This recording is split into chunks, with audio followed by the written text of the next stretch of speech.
the meeting? I mean, I can make you a copy of it. Or I'll take Mark's. Yeah. Or you gave one to her.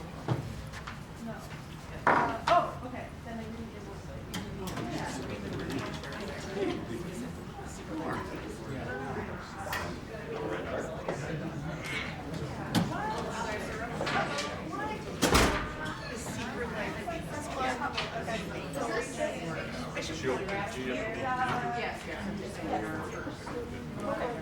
There were things there, so I didn't know. Do I state it up? Do I state it up and do this?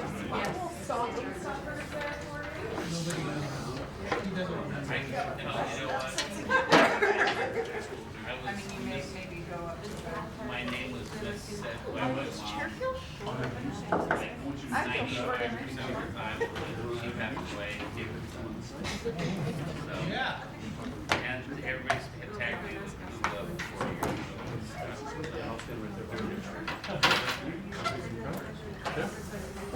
That's why. Do you want to do it? I don't. Oh, you probably noticed There was it. really nothing. I mean, it was when you left it. Your guys' mics are off? Which one's like this is? Are they right?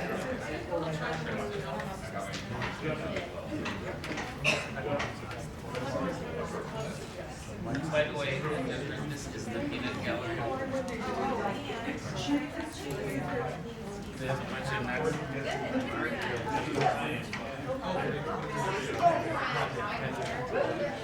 bunch of nuts that get cracked and oil.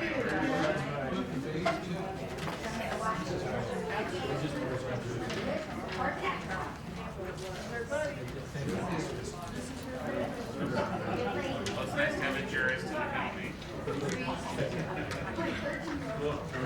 Interesting case. Action item. That was.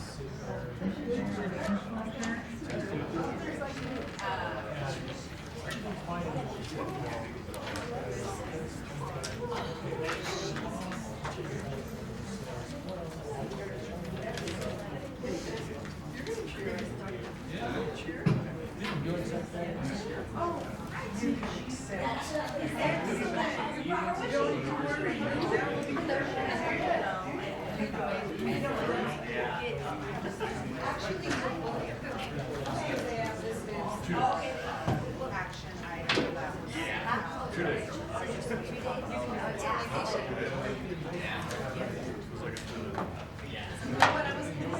Jennifer.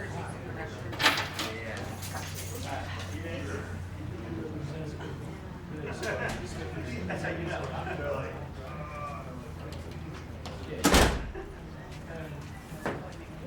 It doesn't happen. This is the law.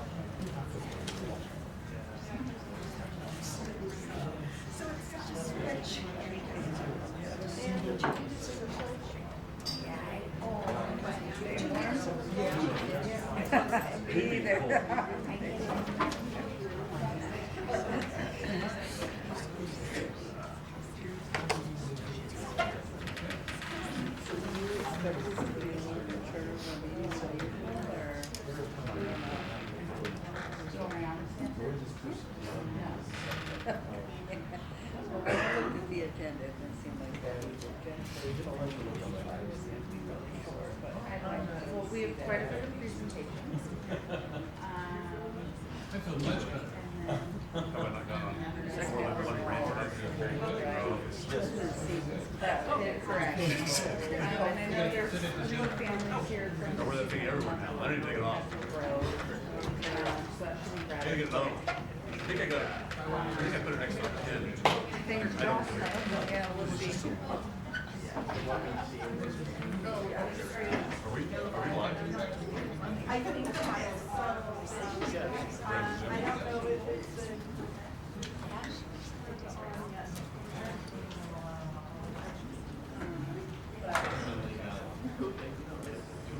No. I feel much better. Oh, yeah. Well, see before. No, I put the front on.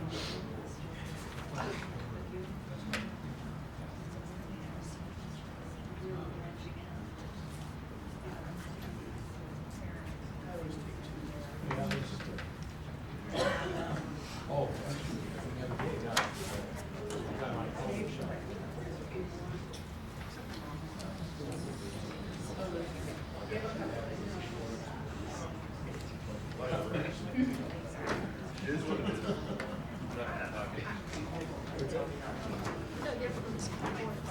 just so I can see it better, you know? That's exactly true.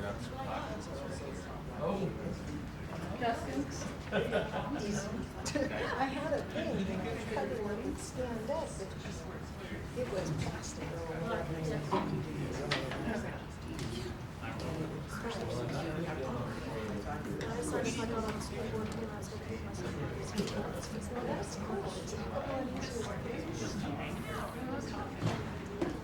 Did you go all the way to Apple and come out?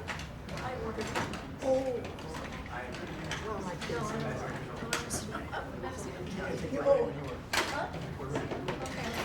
Oh, Jennifer's back, I'm sorry. So, I'm clerk of the board, and, I'm calling this meeting to order.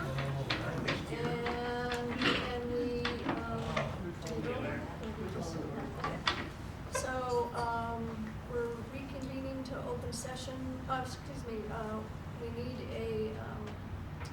to salute the flag, so Diane, would you lead us in the Stand. salute the flag?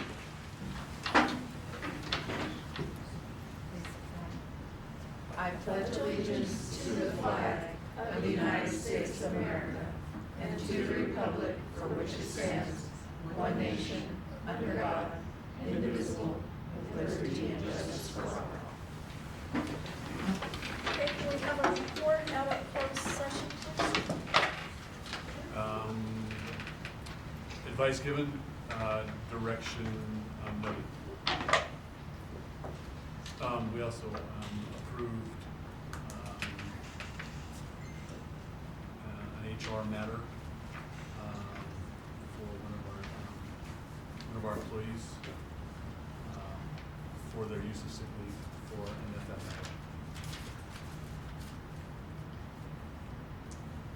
Okay, and so tonight we,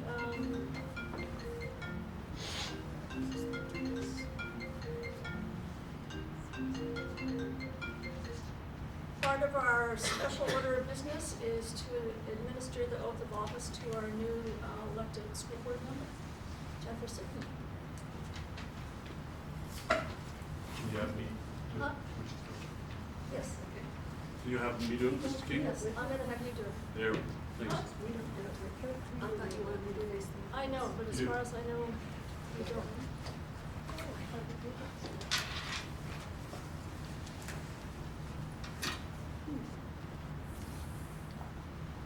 We only have oath in our packet for Jennifer. First of all, congratulations, Ms. Sukni, on becoming part of our Willits Unified School Board.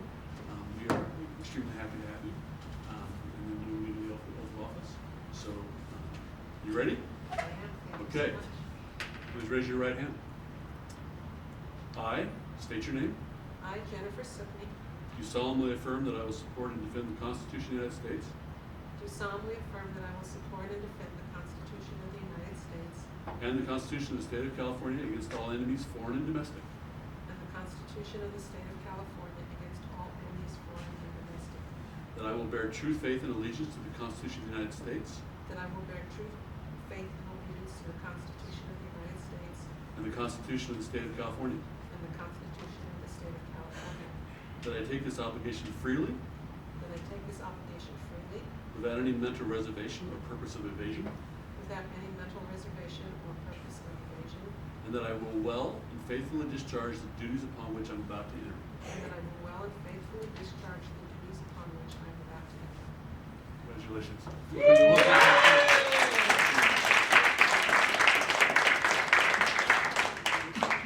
And I'd also like to give a shout out to our outgoing board president, Mr. Chavez, for his years of service. Thank you.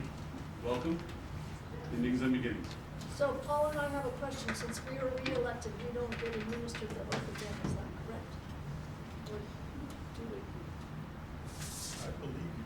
I believe you do, because But we don't have any paperwork.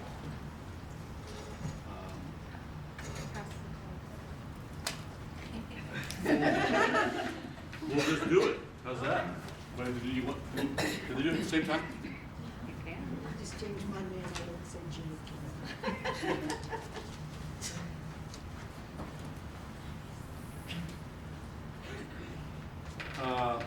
the state your name part, we'll start with Ms. King and then we'll go to Ms. Nance, okay?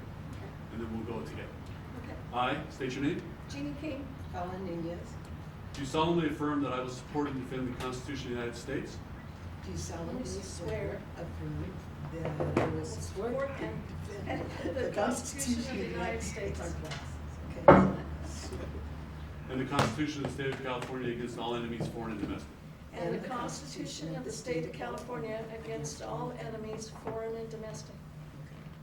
That I will bear true faith and allegiance That I will bear true faith and allegiance to the Constitution of the United States to the Constitution of the United States and the Constitution of the State of California. and the Constitution of the State of California. That I take this obligation freely that I Take this obligation freely without any mental reservation without any mental reservation or purpose of evasion, or purpose of evasion, and that I will well and that I will will and faithfully discharge and faithfully discharge the duties upon which I'm about to enter. the duties upon which I am about to enter. Congratulations.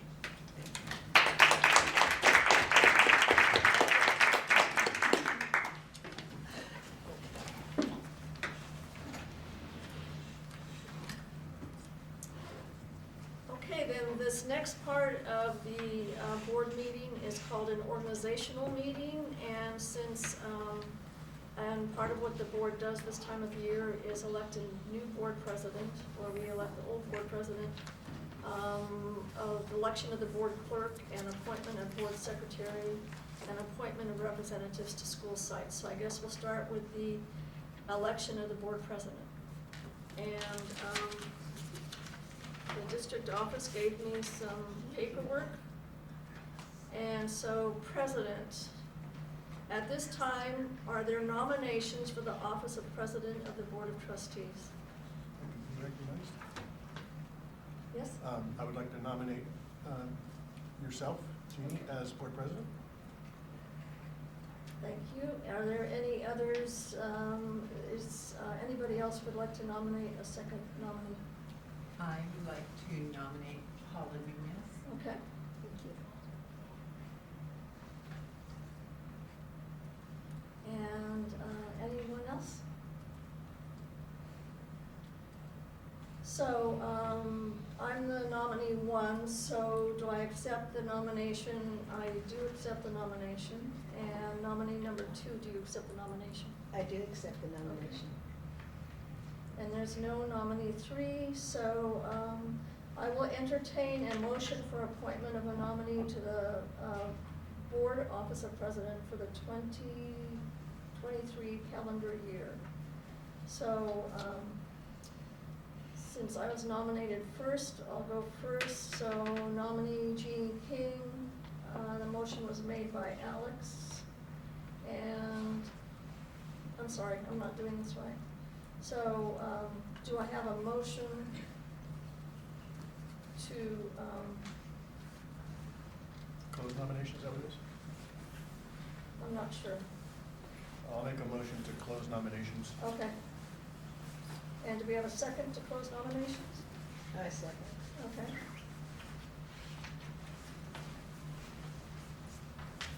So all those in favor that we're closing nomination? Aye. Aye. All those opposed?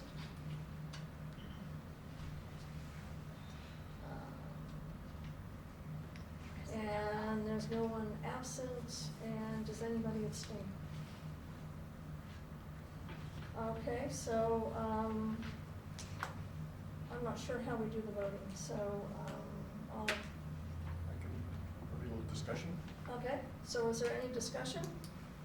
The only discussion I'll throw out there is historically, we have followed the precedent that the clerk of the board typically is elected president the following year. And then kind of that's been historically the way it's been done. However, it doesn't mean we have to continue with that. So, do we name one of the nominees and then people vote? Yep. Okay, so, since I was nominated first, I'll go with myself first. So, so Jeannie King for board president, all those in favor? Aye. Aye. All those opposed? Aye. Okay. Nay. Huh? Is it nay or aye? Okay. Okay, and so Paula Munoz, all those in favor? Aye. Aye. All those opposed? Okay, so Paula, you get to take over here. Thank you very much. So the script is here For the election of the clerk. for the election of the clerk. And what else are we electing here? I don't know, this person's president. Election of the clerk, appointment of board secretary, which is usually the superintendent, and appointment of representatives to school sites. Yep, okay, thank you.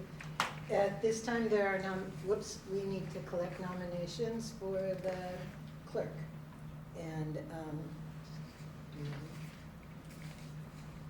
I can nominate too, right? Sure. I like to nominate Diane. Any other You want to ask us nominations? second? Oh, do I need to, I'm sorry. I think so. We'll make a second. Is there a second? Thank you, Jennifer. All those in favor of, do you want to discuss this first? No, good. Oh, okay. Does anybody that is? Okay. Then, all those in favor, please say aye. Aye. Aye. All those opposed, please say no. No. Okay, then, Diane, it seems you are the clerk now. Okay. Oh, you know, I didn't ask you if you accepted the nomination, do you? I do. Good, thank you very much. Sorry, it'll be a slow but entertaining beginning. Okay. Now it says, if I'd have read the script, maybe I wouldn't have done it wrong. Yeah, there's a chance for that. Mr. Beebe, do you want to continue to be the secretary, or would you like us to find a secretary? I don't have a script for that, by the way, before you decide. I just always think it's good to contemplate and act like you're contemplating. Yes, I accept the Okay, thank you very much. I don't guess we vote for that, or do we have to? You have to appoint me. Oh, okay, well then, I'll make the motion that we appoint thank Mr. you. Beebe as secretary. Can I Okay. second that? Good, so it has been moved and seconded that we appoint Mr. Beebe for the secretary. All those in favor say aye. Aye. Aye. Excellent. Opposed? Abstentions? There aren't any. Okay, now that we're settled, oh no, we aren't. We need representatives to school sites. Okay. I know that in the past, people have just been asked, is there a school site you'd like to represent? If you'd like, we can continue it this formally. Otherwise, we can just cut to the chase. All those in favor of, do we have a motion to cut to the chase? Not sure what you're asking. I'm asking that each of us on this panel volunteer to be like a liaison for the school site to the board. We've done that for years and years. It's done a variety of different ways. And so far that I know of in the past, always the representative of the school site makes themselves available there to listen to conversations that involve school board policies and school behavior, well, school interests. So how are we showing what site we're interested in? You could volunteer and say, I really want to be the site for the high school. Okay? Is anybody opposed to that? And everyone would certainly say, of course not. And then I would be the rep for the high school. Although that's not at all what I'm proposing for myself, but. I'd like to Okay. continue at Blosser. I spent Okay. 1 year at Blosser, and I'd like to continue. Good. Is there anyone else who really wanted to be the Blosser rep? Okay, then, thank you, Jeannie. It looks like you'll be the Blosser rep. Alex, do you have a preference? High school. Alex, I'm sorry, does anyone else want to be the rep for the high school? I used to do that. It was a very fun job. You can put me down for San Hedrin as well. Oh, do you want both? Okay.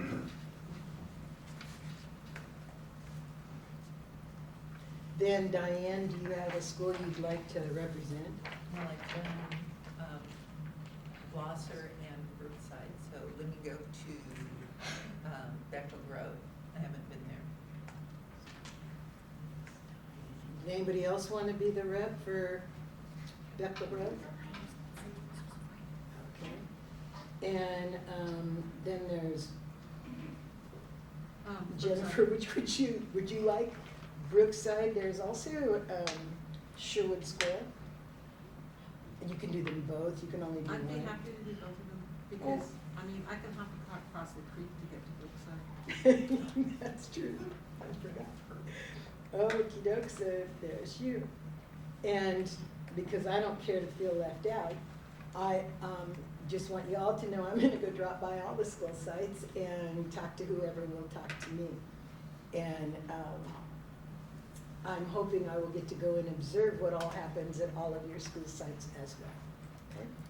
So if no one else wanted to be the multi-school sited person, and if no one else wanted to be the Brookside person, then we're settled. So thank you very much. What about Sherwood and San?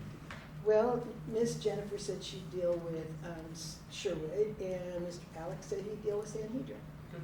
But that doesn't stop you from going to every school you want to go to, okay? Or anyone else on this board. Is that your job? Sorry. Okay. Now we're on number 9, informational.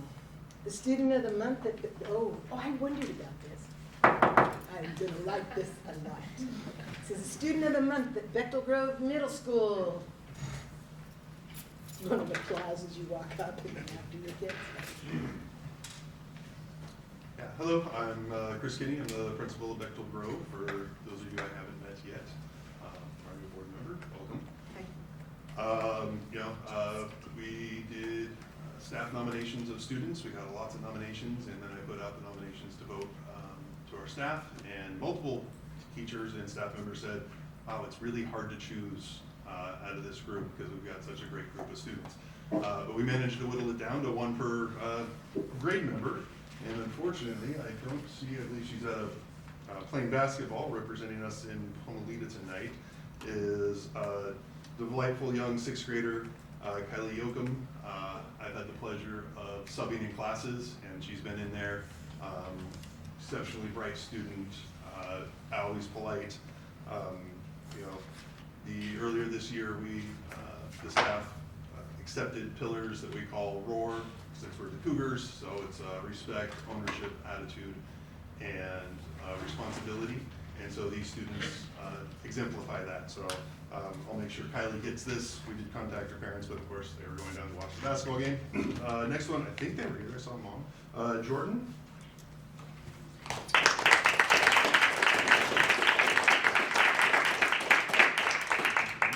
So Jordan, you want to say something? No? Okay. Thank you for being here. Jordan's been an exemplary student. This is your 7th grade, right? Mm-hmm. Okay. What do you like about our school? There's less swearing. We are, I think the school's doing better on cracking down on the issues and problems. Thank you. Have you ever had to come to my office? No? No, I don't know you very well. What's the problem? No? No, all the students, although I see him walking around, he's always doing exactly what he's supposed to do. All the teachers reported that Jordan has been a fabulous student. So thank you so much. I'm glad you were able to make it. And another student, and I didn't see him, our 8th grade student was Dalen Richardson. Dalen has been, he was probably one of the first students I think I met coming onto campus. Every time you will see Dalen, he is always, "Hello, how are you doing?" Exceptionally polite young man, and definitely a great asset to our school. I'm Dalen's mom. You're Dalen's mom? Yeah. Excellent. I didn't know if he was supposed to come or not. Well, we were hoping you would, but that's okay. So there's his award. You can give that to him. And you can tell him all the nice things. So Dalen's always been a great student. I believe he had a 4.0 last trimester that we just ended, and probably one of the most polite young men on our campus. Like I said, he was the first kid that came up to me and greeted himself and introduced himself, and a little unusual for middle schoolers to do that to a new principal, so I was very happy to meet him and very happy to be part of that. So thank you for letting me talk about some of the great students we had. Thank you. Have a wonderful Good to see you.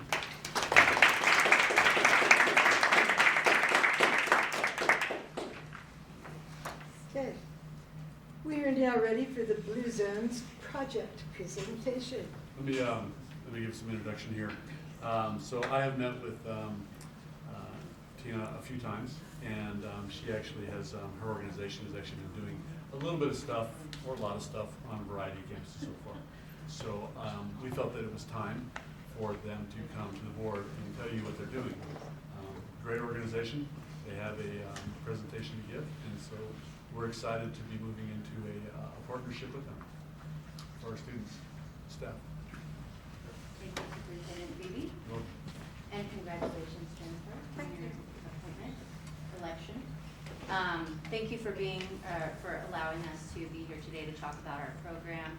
My name is Tina Tyler O'Shea. I have been serving Willits Unified Schools in support programs since 2002. There are a lot of familiar faces in the room and also some new ones, so very excited to be here. Some of those programs have been drug and alcohol, tobacco prevention, STI and pregnancy prevention, healthy eating, active living initiatives, mentoring programs, Friday Night Live, youth advocacy, and the Morning Mile. And I implemented those those programs through my employment with the County of Mendocino. Last July, I left the County of Mendocino and joined the Blue Zones Project as the executive director. And we're here to talk about this community well-being initiative and our potential partnership with Willits Unified in the schools, as well as a major employer in the city of Willits. Great timing. We want to thank our sponsors at Ventus Health for their generous contribution to support not just people who come in need at the hospital and the clinics for services, but really to look upstream and to take the entire community's health very seriously, to reduce those needs at the hospital and clinic level. So shout out to them. Here you'll see our local team. We are just that. We're a nationwide initiative, but here in Mendocino County, we are local people that serve our local community. We have Lucy Bartholomew going from left to right. She's our public policy advocate. So she works with our decision makers, county planners, city transportation on built environment, food policy, and tobacco policy initiatives. Michelle Duarte is our senior event and office specialist, and she is our admin. She is the glue that keeps us all going and together and prepared for all that we do. I'm there in the middle. Azucena Chavez Huerta is our engagement lead. She's working with our people part of the project. So organizing walking groups, purpose workshops, a number of other things that we'll get into as we go through our presentation. And Ryan Vaness is our organization lead. So his focus is on our organizations, our schools, restaurants, work sites, and grocery stores. Perfect. Thank you, Tina, and thank you to the board and Superintendent Beebe for this opportunity to share with you all. I'd love to paint a little picture for you all on really what a Blue Zone is and really what our Blue Zones as a project entails. And this is really fascinating. So our founder, Dan Buettner, had this incredible vision to research what it takes to live healthier, happier, and ultimately longer. And so he had the opportunity to partner with National Geographic and travel the world interviewing centenarians, so individuals who are 100 years old and older, and really just simply ask that question, tell me your story that's allowed for you to live successfully well into your older years. And he actually has now written over 4 National Geographic articles, and has been able to publish a lot of his findings over the last 20 years. And what he came up with was that as he was traveling the world, he found that there are actually 5 pockets of places where people have been very successful at living longer. And these places include Okinawa, Japan, where they have the longest living women. Sardinia, Italy, where actually that's where the males have been successful at living well into their older years. Ikaria, Greece. There's one in Costa Rica, as well as one in Loma Linda, California. And really what was so fascinating was that as he's interviewing these individuals, he started to recognize that there's these commonalities that all of those individuals share. And even though they stem from such a massive geographic separation, they still have those commonalities. And so he actually coins these commonalities the Power 9. And of all those communities, they all share in these specific health habits that they implement on a regular basis. I won't go into all of them on detail. One of them, though, is move naturally. The idea of saying, they don't go to the gym and pound iron and run on a treadmill, but they're prompted to get up and move every 20 minutes or so. Whether it's walking to the grocery store, whether it's riding their bike or gardening, something along those lines. A couple of the other key areas is having things like the right outlook. The idea of saying, hey, what's my purpose that I have in life? And I think kind of very similar to you all here as representatives here. You have that purpose of wanting to help the school district. The other idea of saying, what are we putting inside of our body? Nutrition is so important, so key. And he noticed that a lot of those areas and regions have a really high amount of fruits and vegetables that they add into their diet. And the last piece was how they interact with one another. The importance of connection. The idea of who do we associate with? When do we associate with those individuals? And how can we support one another through that journey? And of those communities, he just noticed that the more they implement those habits, the greater the success that they had of being happier and being healthier for longer. And so what he wanted to ask, that ultimate question of saying, how can we take these statistics and how can we implement that within our communities here within the United States?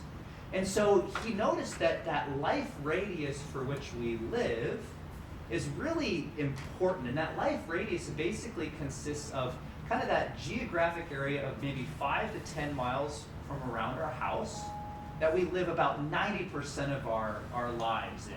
Where we work, where we go to school, where we do our shopping, where we go out to eat and we associate with. And in that life radius really consists of 3 primary areas that can really make a massive impact in our ability to have a healthy community. And one is really important is that policy work, where we have Lucy, who's our policy lead, focusing on tobacco policy in the built environment, safe routes to schools, right? We have the people, the community members, which are vital to our health and well-being and who we associate with and how we interact with one another.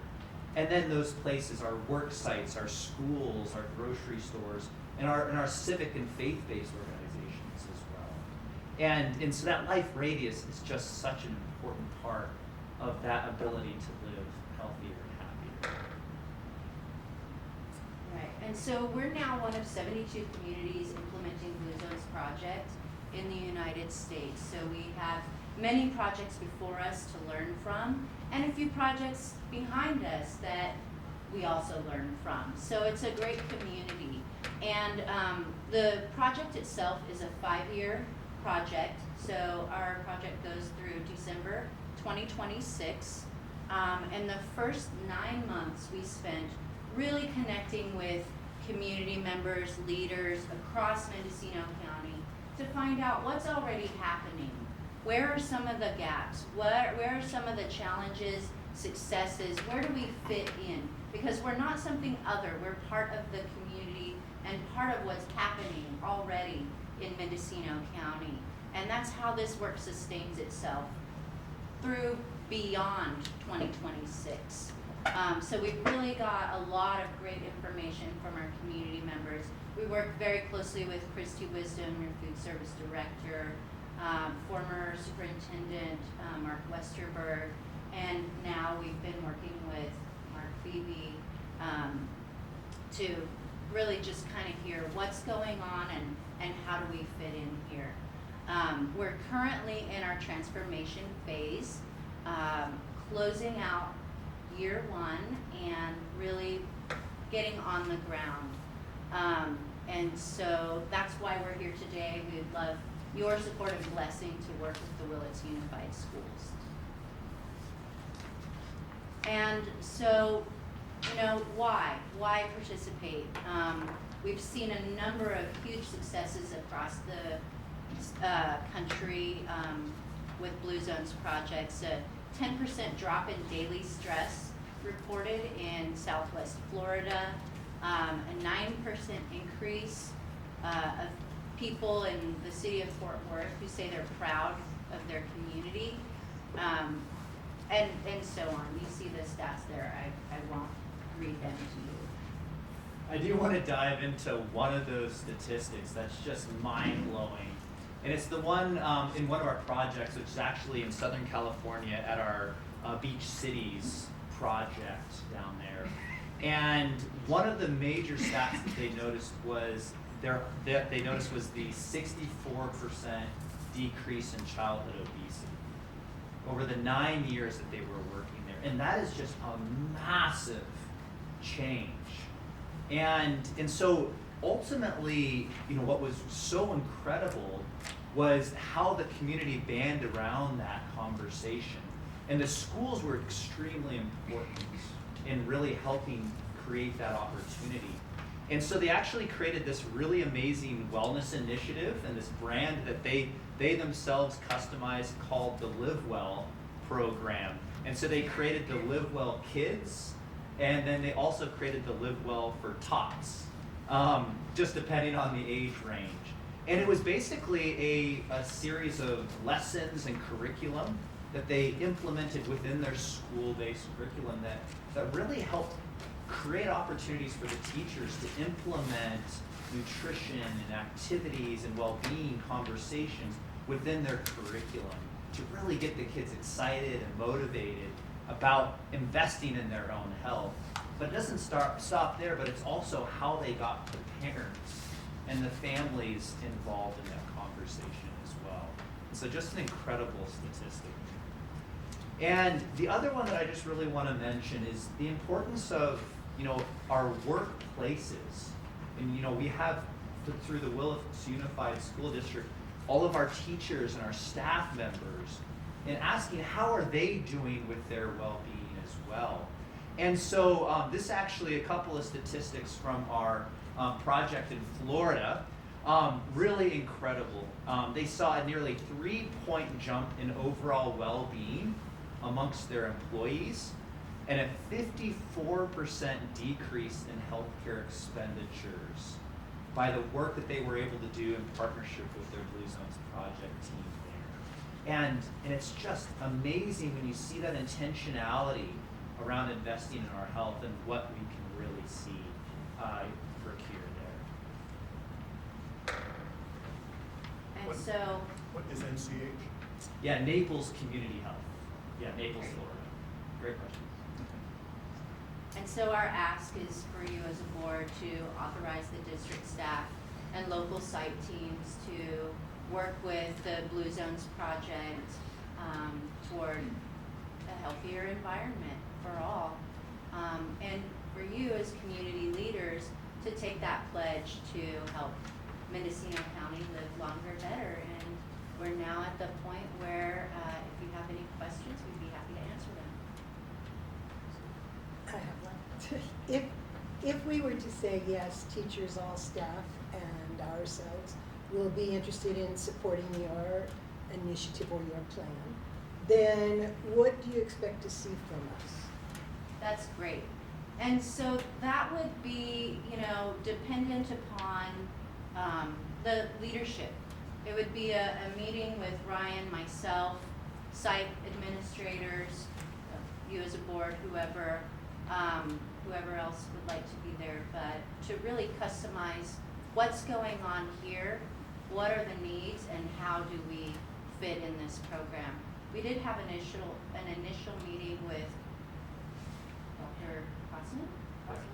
Yeah, and we had some really exciting ideas we were throwing out, some great things that are happening at Brookside, and after that meeting I went, whoa, we gotta pump the brakes, and we gotta get the thumbs up from the board and just make sure that, if Brookside wanted to become a approved school, that we had that okay at the decision maker level. So it would be really customizable, and through the pledge menus that we have through the Blue Zones project, go through there, identify what's going on already, and what are some exciting new things that can be brought in. So you kind Did that answer your question? half. Okay. The other part is, so you're thinking that it's more administrative, kind of down through teachers and support staff? Or if Brookside's already on board, then I would imagine they've spoken with their teachers and the rest of their staff, and they're ready to get started, right? Or to pledge themselves. Or not, is where I am. I've met with Tina a couple times, and the pumping the brakes is a great analogy, because they said, well, we need to probably get this, on a global scale, and then my ideas with them would be to meet with my site leaders, and then we would meet with our staffs, and then we would come up with plans for each individual school site.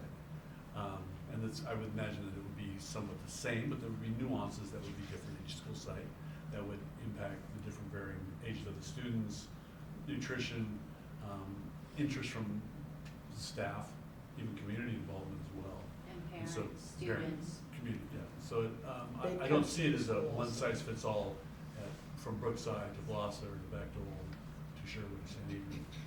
Whatever they're doing well, let's capitalize on. Whatever they're not doing, then maybe we can intersperse and fill some gaps, and wherever their program can flood in. But I wanted to get it started here and then begin to filter out. Well, part of what I'm concerned with is, in my mind, it sounds like a great plan. However, I don't think it's 100% of a great idea for the 5 of us to commit 250 or however many people. So let's say we all say, yeah, this is a good idea, and we go for it. Then when it gets back to, say, the high school or somewhere, let's say 2/3 are just busy and they will not be able to participate this year. What does that do? Does And that that's- say, go yeah. talk to those 2/3? Or does that say, okay, well, we'll take who's ever interested now?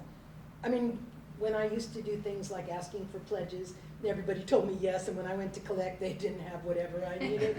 I wouldn't like to see you in the same spot as all. Yeah, absolutely, yes. And we'll go where their need is and the want is, and hopefully that will trickle out. Okay. Yeah, Oh, okay. And one thing that we have done so far is we've been working with Jennifer Barrett and her health class, scrubs class. We do our presentation, what is Blue Zones Project, what is healthy eating, active living, what does this look like in the community, what is advocacy and advocating for, safe streets for walking, biking, and so on. Also, we have the potential to offer purpose workshops for the high school age students to really find their purpose and live that purpose, and really connecting them with volunteer opportunities and so on. So we'll go where the need and desire is, and then hopefully it will just spread. Like when I started the morning mile at Blosser Lane, it was really, really popular, and we had teachers out there. Mrs. Rumberg was out there, and the students, grandparents, parents, and it became so popular that we wanted to expand it out to other schools. So we were able to start it at Bechtel Grove, Eagle Peak in Redwood Valley, then COVID You know, but it, you know, just starting where that hit is and moving from there. And one of the biggest concerns that a lot of businesses, community members, and schools really struggle with is, you know, I'm wanting to ask that question, how much of my time is that gonna demand? And that's really where we wanna be really cautious and say, that's our job to really, to create, you know, the opportunities and to work with, and not create more work for our teachers and our staff that's already really stretched, really, really thin as it is. And so when we work with those site administrators and the teachers, and they have some best practices that they'd like to implement, then it's our job to really help, you know, come up with the marketing and to help with the implementation and to really work and partner with them. So it's not just a, here, do it on your own, but we're here to help and support that. Right. We like to be a resource and not a burden. Okay. I just want to say that I really appreciate your being here. I've been aware of the Blue Zones project for many years, and I was really excited when I saw that the Blue Zones project was having a project here in Mendocino County. And I'm in my mid-70s, and chronologically, but biologically I seem to be much younger, and I do all these things. And I can still hop, I can still skip, I can still jump rope, and I do all these things. I move naturally. I have an Apple Watch which keeps me moving an hour a day. Are your rings closed yet? Not yet, no. There's time. And I meditate every day. I eat a diet that is very high in plants and fruits. And I'm involved in my community. So it really makes a difference. And anyway, I really am excited to see what you can do here in this district. Thank you. You have a project or have had one going with Rotary here in town. Yeah, yeah. And absolutely. I'm a part of that. And so we started out with these weekly walks on Friday mornings. We would meet, we'd walk 8, 10 blocks, maybe double that, and then we were done. But that got me going where I had energy for the rest of the day rather than sitting in front of the booth and just watching because I hadn't been able to get myself motivated. So for motivation, it's wonderful. Thank you for sharing that. You're welcome. Great. That was a fun group. Yeah. On the surface, this looks wonderful, but the other side of the coin is I'm reluctant to, like Paul, shove a new project or a new program on our school community without them having buy-in. Absolutely. And so, if you're looking for a thumbs up from me tonight, you're not going to get it because I'd like to hear what our teachers and our labor groups have to say about it. Thank you. Which brings me to, are you seeing us as more of a, okay, you have permission, or a, now you are involved? I brought them here informational based. Oh, okay. I wanted it to be introduced to you. I would like to start slowly. I'm not going to bring anybody to you. I mean, I'm cognizantly aware of the demands and on all of our staff and our administration. But I would like, wherever. It's informational, we can't vote on it. No, 2,000-mile journey begins with one step. So this is one step, and then take another step, and then find out the interest, and find out where the gaps are, where the interest lies, where the non-negotiables are. You know, just beginning with them. I just didn't want them roaming around our schools without you being aware of it. And so I want to explore this project, and I want to explore what they're doing. So. Diane, did you have anything you wanted to add? No, I wanted to know what this was about, so this gives me a better, I know we did it with, what was it called? Long time ago, giving exercises, and we had the little pebbles that we walked with. And it really got people working, and you noticed the tension from the teachers were coming down. So it works everybody, yeah. So it's good information, good information. And for me, I remember you working with my daughter and Yeah. Jennifer and the campaigns against tobacco and all those things. I found it to be nothing but wonderful. You know, she was real enthusiastic. she's nearly 30 and still doesn't get involved in stuff that's gonna hurt her, you know, and she's real into what is in her best interest. But I just think it's a real good plan. So I kind of feel like you have our support. It's just when all the ducks are in a row, then I would think if you come back, we could certainly give you whatever it is. Okay. Great. Thank you very much. Thank you so much. I have one more question. So would part of it be working with the people that are cooking in the cafeterias, is some kind of food that the kids are getting served so that their diets get, oh. Oh, thank you. So my question is, would you be working with the people that are cooking food in cafeterias so that the food gets healthier, so that the kids don't have extra fat and just heart problems and all this as they grow older? That is definitely the goal, is to work in tandem with them to see how we can, you know, utilize best practices throughout the community and to see how we can help support that exact conversation. Yeah, what we're feeding our kids and what's available, and how can we, you know, really utilize those resources to really boost their health. Yeah, absolutely. Yeah, and I've worked very closely with Christy for years. We have a great working relationship, so absolutely yes. And Ryan is also a part of the District Health Advisory Committee, so looking at, you know, the wellness policies, taking policy, putting it into practice, and really, you know, wanting to do this in the right way. Is there a cost to the district? None. Not at all. So how do you fund what you guys do? Yeah, great question. So Adventist Health is actually our sponsor for this project, and that includes all of Ukiah, Willits, Fort Bragg, and the greater part of Mendocino County. And that's really just their vision to say they want to be more supportive of that health and well-being conversation here in the community, and so that's where they're pulling up that funding for us. Good. Thank you. Thank you. Yeah. Thank you all, really appreciate it. Thank you.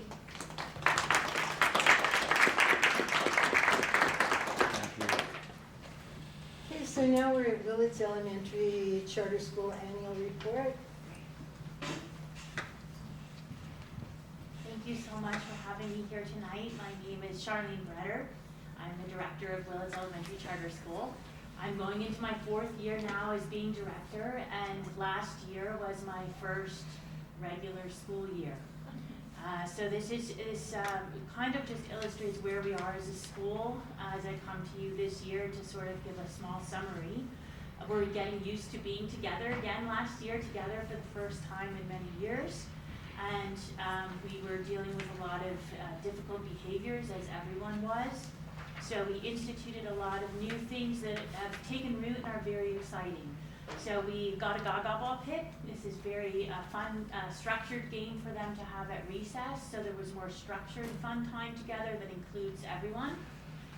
Both staffs at both of our charter schools took staff development on conscious discipline, which enables the students to feel more empathy towards other people and to take responsibility for their own behavior, and also to sort of join the community again after having sort of a transgression, and so there's ways of becoming part of that community again without punishment. So it's been going in a very positive way. We have joined the SLED program, which is Students Leading Education.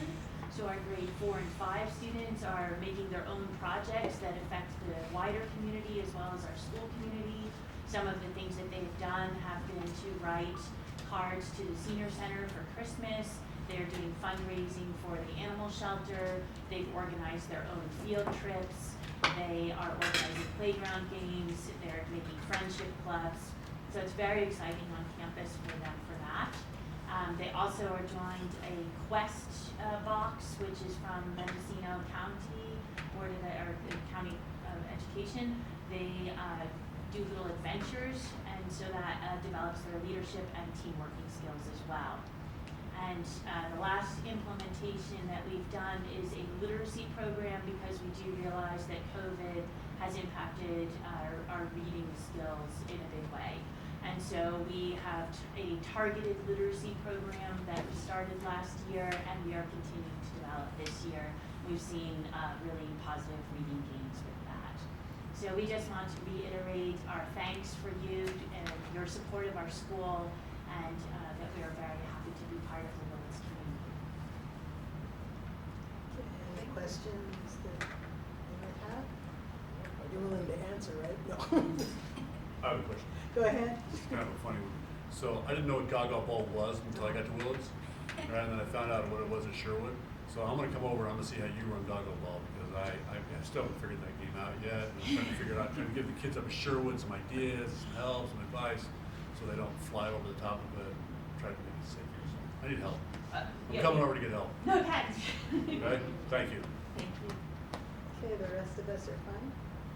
Okay, then Thank you very so much. much. Thank you very much. Oh, sorry.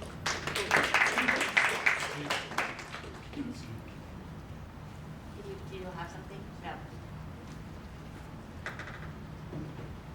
Come ahead, please, I'm sorry. That's okay. It's the Willits Charter School annual meeting. Yes, thank you everyone for having us here tonight, and congratulations on your election. My name is Erin Vaccaro, and I'm currently the Education Director at Willits Charter School. I've been working at Willits Charter School for the last 20 years. This is actually my 20th year at our school site. I'm here to just kind of share some highlights from our annual report and just answer any questions that you might have. Last year was an amazing adventure to go from being on distance learning to come back to school, to navigate all of the different changes and policies and approaches, and just getting people back into the classroom and acclimated back into an in-person community style of learning. We had a lot of significant events take place. We broke ground on the building that we're constructing. It's finished now. We've constructed a performing arts center and gym on our campus. And if you've not had the chance to come see it, we would love for you to come visit and check out our new building. We're currently able to offer some sporting events, and we look forward to some performances. So we hope you also would come visit and attend some of those items as well.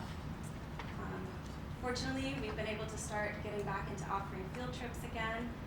We took our first college visit trip last week, and it was very successful. The annual report kind of, if you read through it, it kind of goes through some of the very closed down to opening back up, and bring us to this year, which really feels like a much more normal space for us. I did also want to highlight to the board that we were very proud of our growth in math. So we realized in preparing this report that although, you know, definitely the pandemic has taken tolls on education throughout everywhere, we were so excited to realize that we are one of 2 schools in Mendocino County that showed academic growth from pre-pandemic years to post-pandemic years in math. So that was exciting for us. If you have any questions, I'd be happy to answer them. Any questions? I don't have Gaga Ball there, so I'm good. Don't have that at all. I want to But I'm very familiar with that. compliment you on your math skills. Thank you. We can ask you about that. Okay, no one else has questions?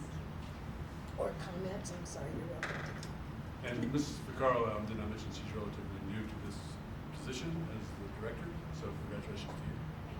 Yeah, no, thank you very much, I appreciate it. Thank you.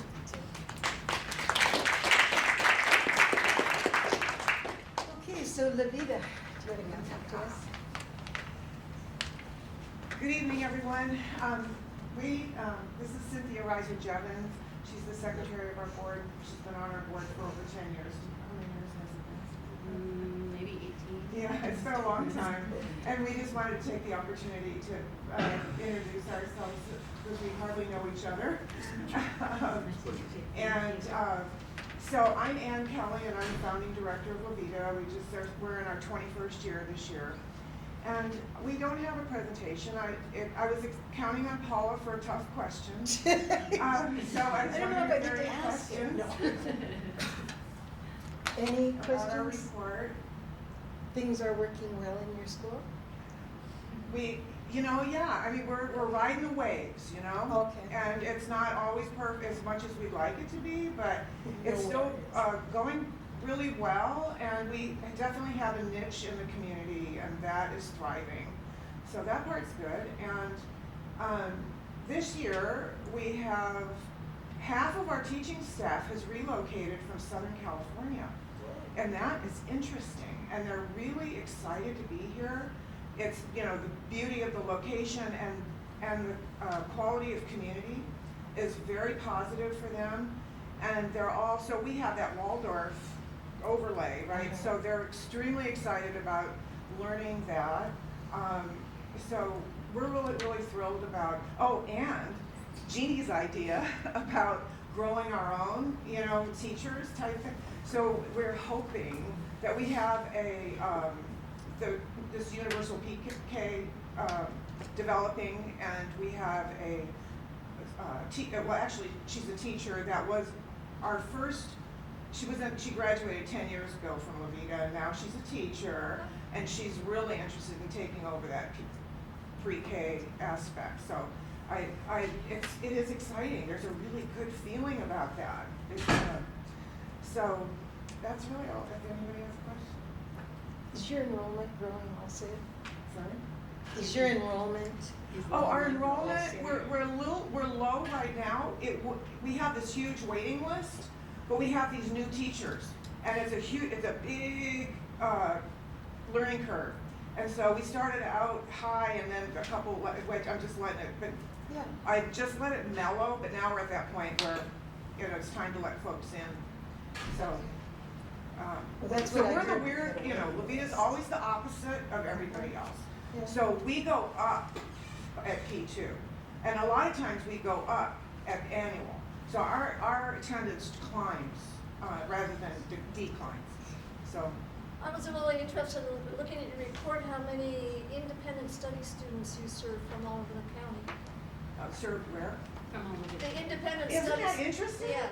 Yeah, so, and then it changes, so, but it's always thirds, it's, you know, it's sort of thirds, it's Willits, Ukiah, and every place else, and sometimes, like this last year, we had somebody from way up north by Humboldt on the coast, and it was a 3-hour drive, can you believe it? A 3-hour drive to Levita, and they're still within the county borders. Wow. Yeah, it's bizarre, I mean, special place, Mendocino County is a special place. It is. Yeah. Anyone else come up with anything else? So we look forward to seeing you next year, and I hope to see Mark at the campus, you know. I've been there, I've seen the horse. Oh, that's right, that's good. There's a statue right there. There's a statue Horse. outside Yeah. my window. It's cool. So we missed, COVID rescheduled our play, so we would hope to see you for our play, and then we Absolutely. had to put it back over, and so now. Invite away. I'd be happy to show up. Okay, great. I'm good at showing up. All right. We'll love to see Levita was one of the things I did after I retired, is that they had need of a special ed teacher part-time. So I can't remember how long I was there, but it was definitely part of my transition into retirement, was to participate in. And it was really great having your expertise and your vision. Yeah, it was. It was a while ago, but It was a long time ago, I retired in 2005. I remember. Yeah. Yeah, that was great. Well, thanks, everyone. Thank you very much.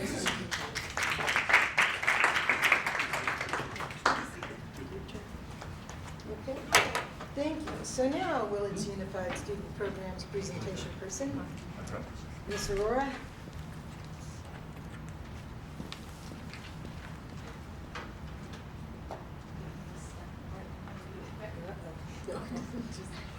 I'll behave.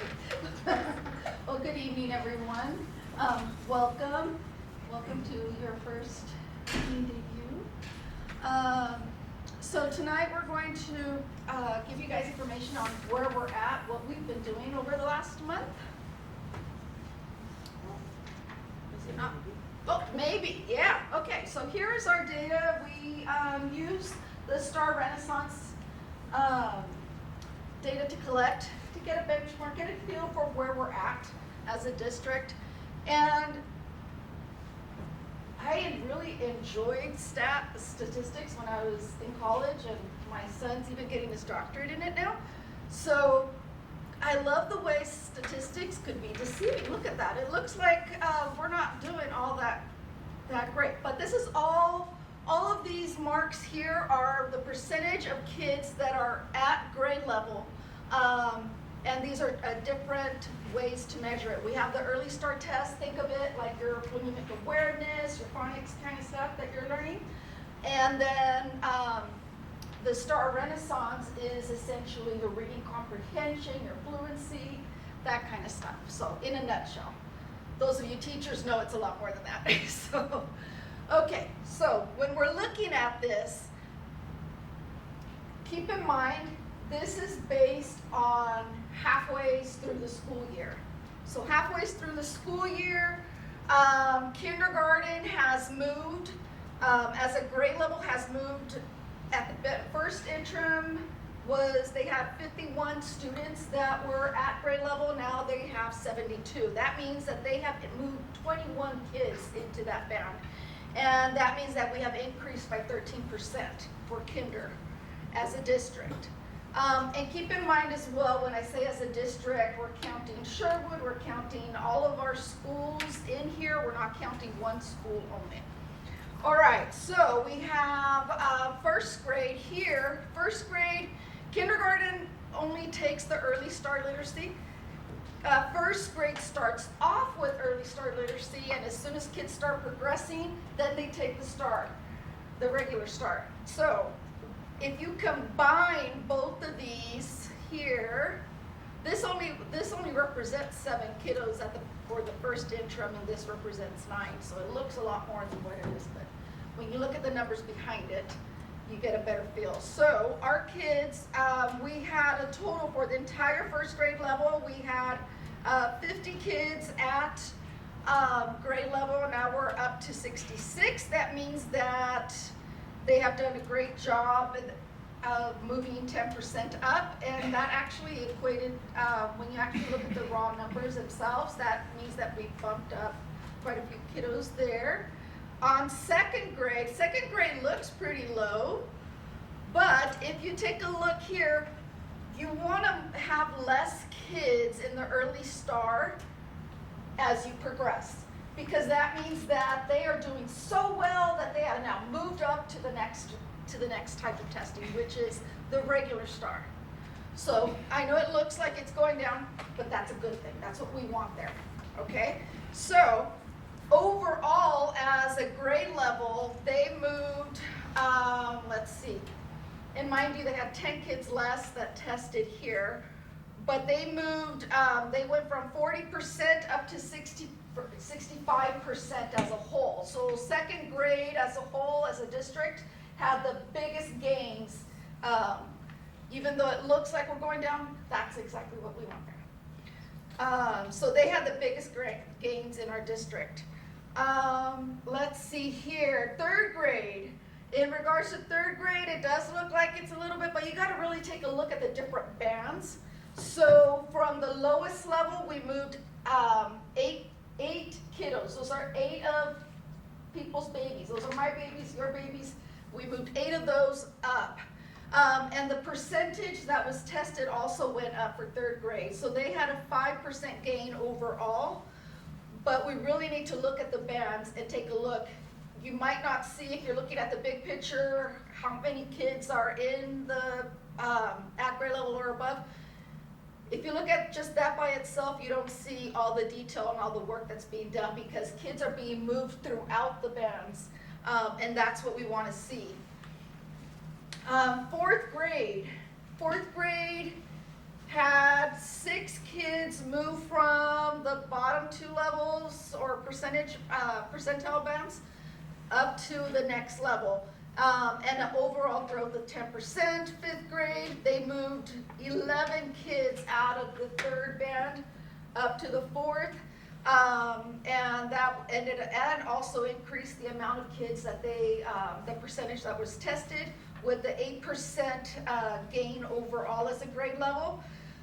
And when I say look at, things could be deceiving, it looks like 6th grade went down overall by 1%, but actually they had 51 kids in the lower bands in the first interim assessment, and now they have 37. So they moved 14 kids out of the lower bands up to the upper ones, which is huge gains, especially at a 6th grade level. Those of you that have taught 6th graders or have a 6th grader at home, you know how hard that is. So they did a tremendous job there. That was awesome. 7th grade had a 3% gain in kids that were at level, but they also moved 10 babies out of the lower 2 bands to the upper 2. So that's big for our 7th grade. And mind you, if you remember our data, our STAR data at the beginning of the school year, 7th grade was the one that was having the biggest challenges, and they rocked. It doesn't, like I said, you look at just percentages by themselves, you can't see it. You really got to dive deep into the data to figure out how many kids, what the teachers are actually doing. They're the ones doing the work and pushing those kiddos through those bands and moving up. Let's see, you have 8th grade had an overall of 6 kids move out of the lower bands up to the upper, and a 4% growth overall in regards to kids being at grade level. 9th grade, 2% growth. 10th grade, everybody did. I was so happy just to be part of this community, just looking at the data. Everyone had had a celebration. 10th grade, this is where I was dumbfounded. I was like, wait a minute, what's going on here? They had a 19% growth of kids in 10th at grade level. So high school, hats down, because I know that's hard to do at the high school level. That is, they moved 7 kids into the top band. So that was huge. And I checked, I was thinking, well, maybe they had a difference in percentages that they were testing, and that wasn't the case. So I was just checking that too. That wasn't the case. They tested around the same percentage. So they rocked it. Let's see, 11th grade, moved 7 kids up to the next band, to the top band, I'm sorry. And they also increased the percent tested. 12th grade also had 6 kids move it from the lower 2 bands to the upper 2 bands. So I'm happy that my children go to school at Willits Unified. So thank you, teachers, for that. So you guys make the difference in the classrooms. Let's see. Oh, went too far. This isn't playing nice. There you go. Thank you. So just to give you an update, part of our FPM requires, our federal program monitoring requires us to have an ELAC, having an English Language Advisory Committee.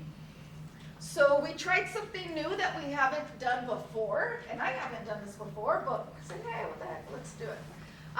We had a conference-type forum for our ELAC, so we broke up into different parts of Bechtel's cafeteria, had our ELACs with our school sites, then they selected the DLAC representatives, then we had the DLAC.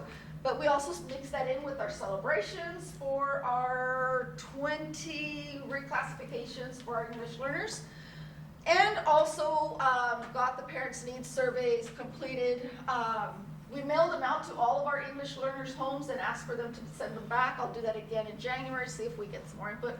But just so that you're aware, these are the types of workshops based on parents' requests that will be happening throughout the next half of the school year. So the top 3 were, they want information on report cards, grades, how to read those, what those mean, English learners programs, and financial aid and scholarships. Those were the top 3. Those for sure we'll do. And we'll try to work on the following 2, which was parent-child communication and nutrition. So those were the workshops that they requested. And just so that you are aware, for FPM, we've submitted everything, but the gentleman that's reviewing it is out on vacation again. So I have to wait and see where we're at once he reviews it once again. This is just so that you're aware of where we're at with our English learners. We have 6 that are pending. That means 6 new kids to our district. We have a total of 193 English learners. These are our kids that have been reclassified that we're monitoring. These are the amount that we have of our kids that are completely exited. And these are the ones that, when we assessed them, when they came in, were initially English fluent. And then these are the amount of kids that are English only in our district. And this is the breakdown by grade level, the amount and the percentage by grade level, just so that you're aware. And we're going to be reclassifying another 4 students, 2 at the high school and 2 at Sanhedrin pretty soon as well. So, move on. All right. Another one of the requirements is we do have to collect teacher input. So on our English learners, we started off with the smallest group, which was the ones that we were trying to reclassify. And that was about 20 kiddos or so. We did that. The last one that we did in the last teacher input that we requested was on our progress monitoring for our reclassified students. That was close to 50. And coming up in January, we have to collect teachers' input on our English learner progress monitoring. And as you notice on the previous slide, there's close to 200 of those. So if you guys need any help on those, please let me know and I'll be more than happy to help. And just throwing it out there so you guys are aware, we will be having our LPAC testing window starts in February. But you only do it once or twice. Summative once, initial, once a year, initial when they come in, summative yearly. Okay, so this is just a breakdown by grade level on our reclassifications, and we should have a few more for the 4 more for the high school level pretty soon. Now Sanhedrin. Sanhedrin, just so that you guys are aware, I am my position, but I'm also the principal for Sanhedrin. So I wanted to spotlight a couple of things. I just found out we're the 2nd in the district with attendance, the top attendance. So good job to the students and teachers there. We've been functioning past capacity for the last trimester. And thank you to our wonderful teachers that have agreed to go beyond their contracted maximum. We have 9 kids or young adults that graduated early and will be participating in the graduation ceremony in May. We have 30 students that were enrolled in the independent study program. We have 2 kids that promoted a grade level so far because of their credit status, how many credits they had. And 5 students that transitioned to the adult program. So we are to blame for the drop in student enrollment, sorry. So just to let you know. So with all of what we were talking about, the data at the beginning, we're coming together with a couple of people from each school site to create a what back in the day we used to call an instructional leadership team. We're creating a guided coalition to work together towards our district initiatives, where we want to go, how we want to improve our literacy programs, our social emotional learning. So this is what and our mathematics, of course, but this is the purpose of this group is to guide, unite, empower all the staff to collaboratively take action, focusing on students and focusing on best practices, ensuring equitable, high levels of learning for all students, and celebrating growth. And this is what the group, there's representatives from each grade level, from each school site, both teachers and administrators, and I'm working on adding some classified representatives as well. And that's the end of the presentation. Any questions? Any questions? I just wanted to, we got this, school board members, we get communication from the California School Board Association, and there was a recent report that came out that third graders are struggling the most to recover in reading after the pandemic statewide. And so I thought that was interesting that statewide, that third graders are having the greatest difficulty catching up. So I'll send this to you. Thank you. And I just wanted to say I appreciate all that you're doing, so. Thank you, thank you. And I appreciate everything that the teachers are doing, and that's why I shared the movement in the bands, because they are rocking it. They are moving the kids, even though it doesn't show in the graph there, they are moving them from the lower bands through the bands up to, and eventually up to the higher bands. So they are progressing, and all the grade levels have some celebrations. And I just wanted to spotlight what they've been doing, because they're doing it. Can I ask one question? Does that include IEP students on your graph? It includes all of them. This is all students.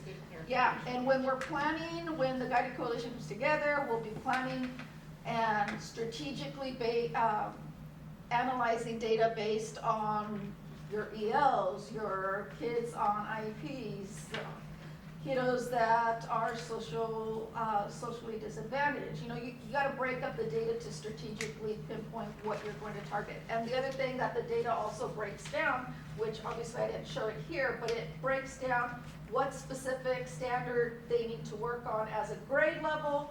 So I know that the teachers select their essential standards or power standards depending on what school I'm talking to. People use different language. But they select their essential standards so that they can focus. Because if you try to teach everything, there's not enough time in the school year to teach everything. So they focus on strategic standards that hopefully will help the kids as they progress vertically through the school system.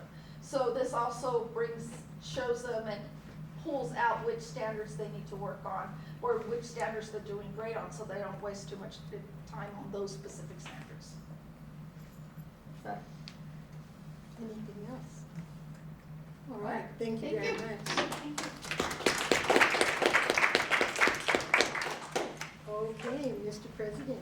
I am designating another speaker today. Oh, We have item G. we have oh, item I'm G sorry, and G. I even pulled it out. I'm sorry.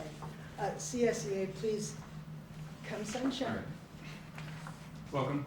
I'd like to greet you on behalf of the CSEA and welcome to the board. Thank you. Just so you know, I am Justin and I am the communication officer for the CSEA. So the purpose of this item is I actually have the reopener negotiations, CSEA's proposal on what those are going to be. A copy here for each of you guys. This is really a formality more than anything else. Thank you very much. Thanks. But I would like to take the opportunity while I have the floor to point out that on there, under Article 6, we would like to look at the longevity, we would like to look at a possible COLA kicker, and we would like to look at possible B2 language. And just, I want to make that open and publicly known that that is part of what we're doing. So, thank you very much. I appreciate it, guys. Thank you. Thank you. I have Who would you like to- designated Ms. Amanda Laskovitz to go ahead and speak on behalf of WTA tonight. Thank you. Welcome. Good evening, and congratulations to Ms. Stickney, Thank you. Mrs. Nunez, and thank you, Mr. Chavez, for your presentation. My name is Amanda Laskovitz. I am a science teacher here at the high school, and I'm also a union negotiator. So I'm here tonight because our teachers' union overwhelmingly wants to bring the issue of salary increases before the school board and also before the community connected to Willits Unified. Tonight, I represent 84 individuals who work directly with students every day. After 3 full months of negotiations about teacher salary, meeting 9 times, there has been little movement of the salary proposals between the district and our union. And now, we find ourselves at a legal impasse, a point where the school district will not offer more in teacher salary and where the teachers' union will not accept anything less than professional pay for professional service. Our teachers are frustrated. The school district has declined a salary increase that will make Willits Unified a destination for new teachers, especially in this time of need for credentialed educators. Our teachers are frustrated because our school district maintains a savings account, a financial reserve that is the largest of any school district in Mendocino County and Lake County. This not only takes from the wages of our union members, but also from our classified support staff, our instructional assistants, our custodians, our campus supervisors, secretaries, and many others. Teachers rely on these individuals to support students both inside the classroom and outside. Just last month, 80% of the teachers in this district attended the November 9th school board meeting. Our union was able to produce such a great presence through organizing. On November 9th, we provided food to feed our members and their loved ones. We made signs in solidarity, and we provided childcare for our members so that all of our voices could be heard.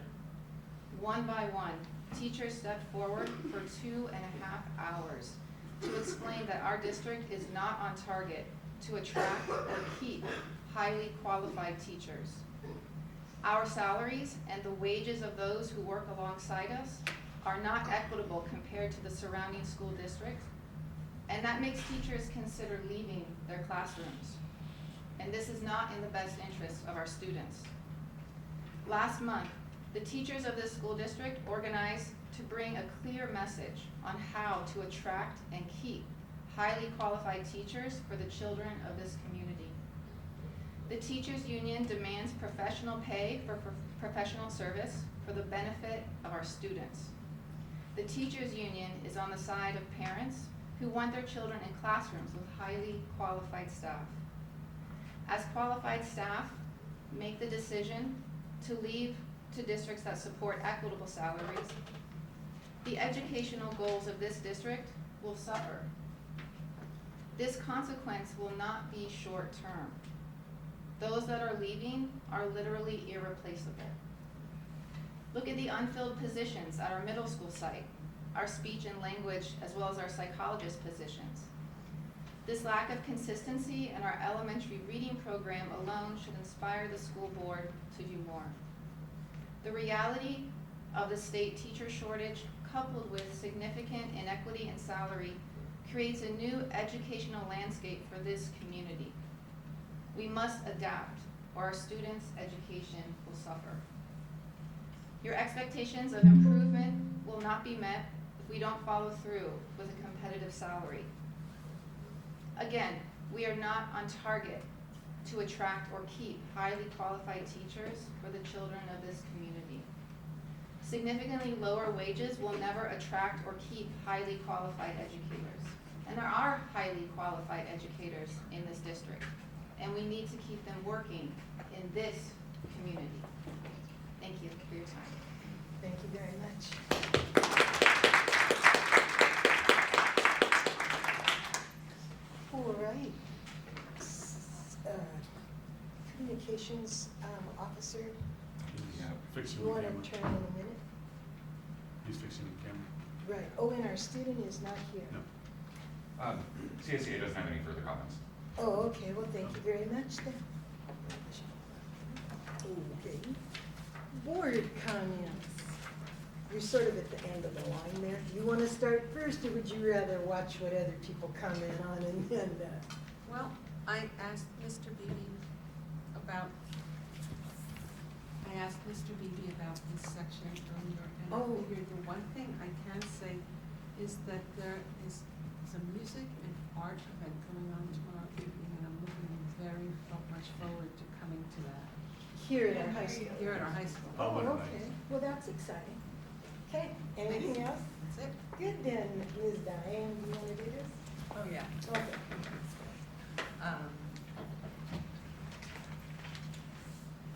We have, so today I went over to Blosser Lane to see Amy. She just went out with a cough. Can Okay, you sort of anyway, speak she loud did. there? Yeah, we Just- can't hear. It's hard. We to can't hear. hear anything. No. Yeah, I'm sorry. Really? Okay. Use that Sorry. sorry teacher voice. Thank you. Okay, my teacher. Yeah.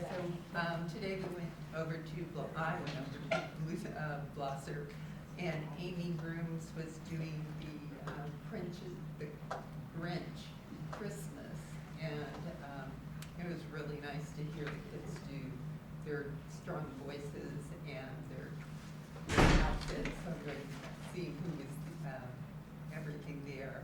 And then I also want to thank Robert Chavez and thank him for his service here with the board member for these last 4 years and some prior to that. And congratulations to Jennifer Supney, okay, and to all the other candidates that were on the ballot list here. That was really nice. We had 8 people on that. That was amazing. Really well. And also, I would like to say for all our Willits Unified members, classified, certificated administration, and support staff, and our families and our students, holidays, vacation is coming up. And I hope to see you in January. I know you guys have an in-service when you guys come back as well. So yeah, so you guys got a long 2 weeks plus 3 days. Amazing. Okay, that's it. Thank you. Mr. Alex. Congratulations on your winning a spot on the board. Thank you. Looking forward to working with you. Congratulations also to Paula and Diane for our new leadership. Awesome. Very good. Life's never slow around here. I know that I've been busy with weighing and wrestlers all over the county and having a great time with that. Lots of kids at Fort Bragg, Kaya, and Willits are heavily engaged in wrestling, which is one of my pet loves, and so looking forward to watching all of our wrestling programs throughout the county do well. Ukiah has enormous numbers of kids out on the mat, which is really, really beneficial, and I know Willits has quite a few as well. Should be an interesting season. Other than that, that's about all I've got. Thanksgiving was wonderful. Good, thank you. Thanks, Alice. Ms. Jeannie. So I want to thank the community for re-electing me to the school board. And when I was elected to the school board in 2018, the policies from the state referred to the governing board of trustees. But the state, in all its wisdom, has crossed out the of trustees, and now we're just the governing board, which sounds very bureaucratic to me. And I will remain a trustee. To me, if I'm a trustee, I'm entrusted with something, and that means a lot to me. And I will continue to feel entrusted with the community's faith in me, and I'll continue to try to make a positive difference for the school district, the staff, and the students of Willits Unified, as well as the parents. And I'm going to miss Robert terribly.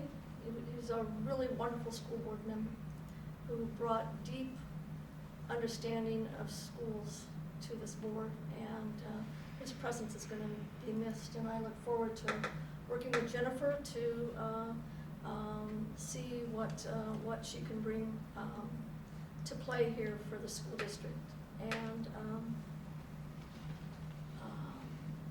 that's about it for me. Oh, and I also want to wish the staff and the parents and the families of Willits Unified School District a very nice holiday. I know there's a lot of illness that's been going around, and there's a lot of people out sick. There's a lot of kids out sick, and it seems to, I know from my own family, my son and his wife and children, is that they seem to just be getting over one thing and they get something else, and then one of them gets well and then the other one gets sick, and it's just, it's been a real ordeal, I think, for the community with all this illness. And I hope everybody stays well. I asked one teacher what she was going to do on her time off, her 2 weeks off, and she said, I'm going to get well. So anyway, thanks.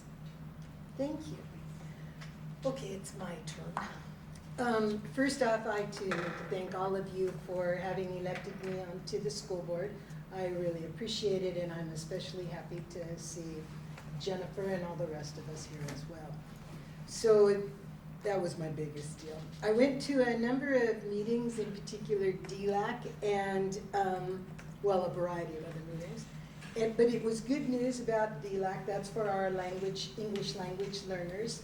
And we had a number of families show up. There were probably 36 or 37 families represented, but it made about 50 people. And that was a really good thing. That's a really good thing.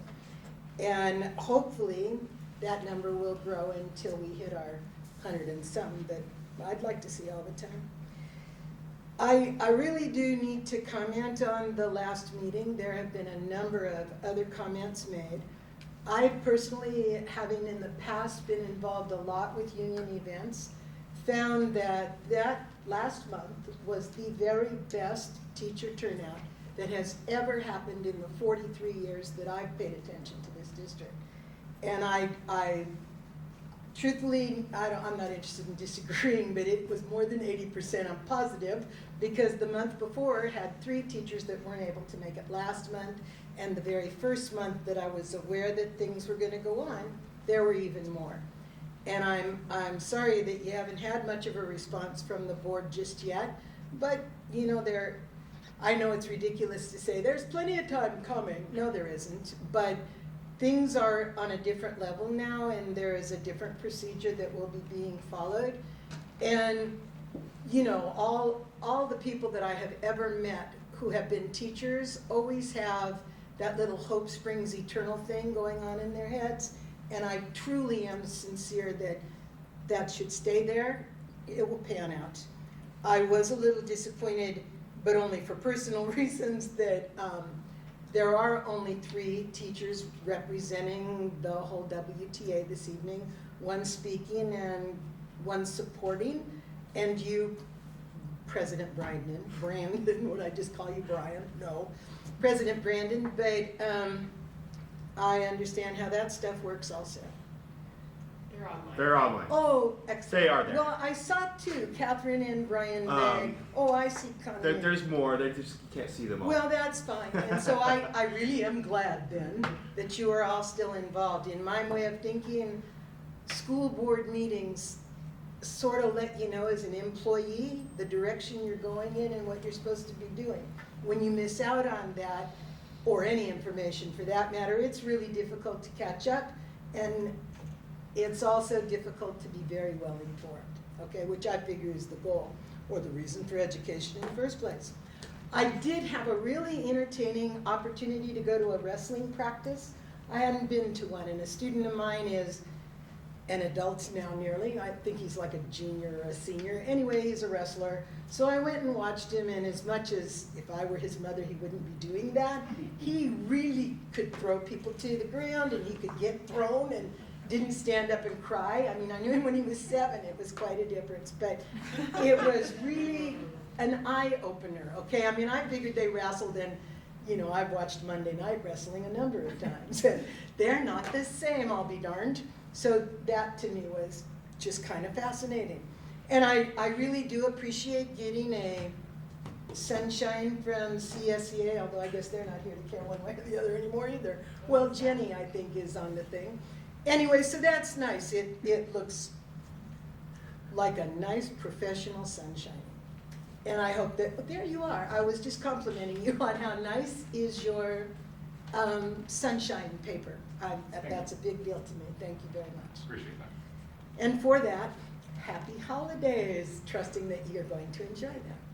Okay, Mr. Beebe. Speak up, sir. Yeah, you let him finish his start. Get on. No. Well, first off, welcome board member. I don't know if you've been actually called a board member yet, so welcome board member. And congratulations to our new board clerk and our board president. As always, I'm humbled to sit here and lead WUSD and our tremendous staff and our amazing students. And they are tremendous, and our students are amazing. And so I'm always humbled to speak from the district's point of view as superintendent. We have had so many events in the last 4 or 5 weeks.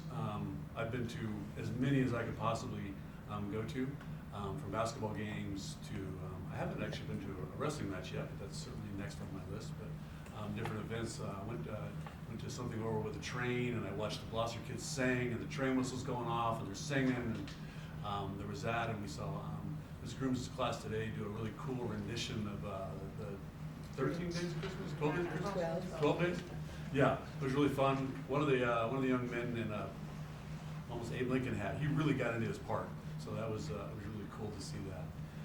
It's always nice this time of year to watch our students and our staff get so creative, have so much fun, and enjoy this time of year. Albeit it's cold. As anybody will ask me, it is cold here in Willits. I'm an eternal optimist. We have had our ups and downs during this transitional time. We have new leadership, we have new staff, and we have a new year coming out of where we've been. And I am extremely impressed with everyone that I have come to encounter in my realm, our realm, actually, not my realm, but our realm, and how they go about their business, how they've gone, how they've adapted, how they've been flexible, how they've been creative. I mean, we've had times when we have everybody and their brother trying to figure out how to kind of make the day work, or just make the morning work, not necessarily the day. And I'm continually impressed. And if I don't tell them all the time, I'm going to tell them now. I'm just impressed, not only from all the way from who's ever sweeping the floors to who's ever leading the school, and who's ever feeding us to who's ever answering the phones. I mean, it's just, it is a combined effort, and I want to thank them. They work extremely hard, and they work for the betterment of our Willits students, which is the ultimate goal of education, is how do we support everything going towards trying to drive it. I'm extraordinarily excited by the data that Aurora presented tonight. As a predominantly high school person, I'm like really stoked to see the 9th and 10th grade go up, because that's not normal. That's not usual.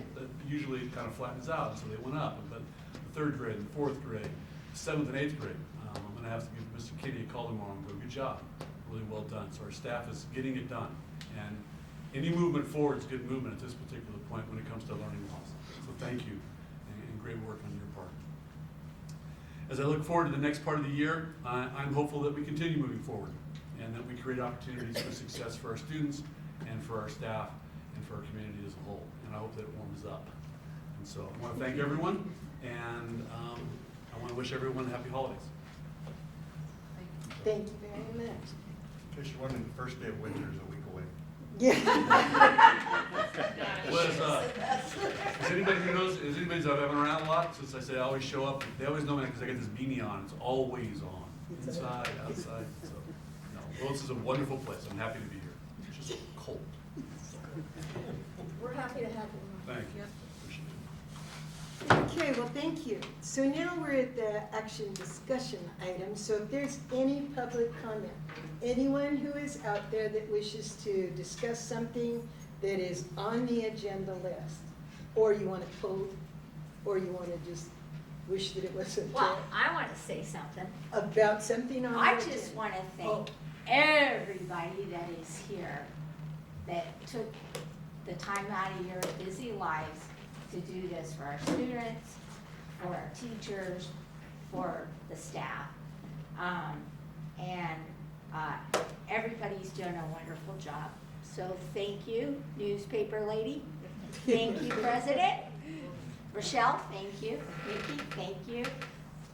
Aurora, thank you. You're a newcomer, thank you. Paula, known you You're forever. very welcome, Joyce. Jenny, thank you for all your help. Alex, known you forever, thank you, sir. Known you for a very long time, Diane, thank you, honey.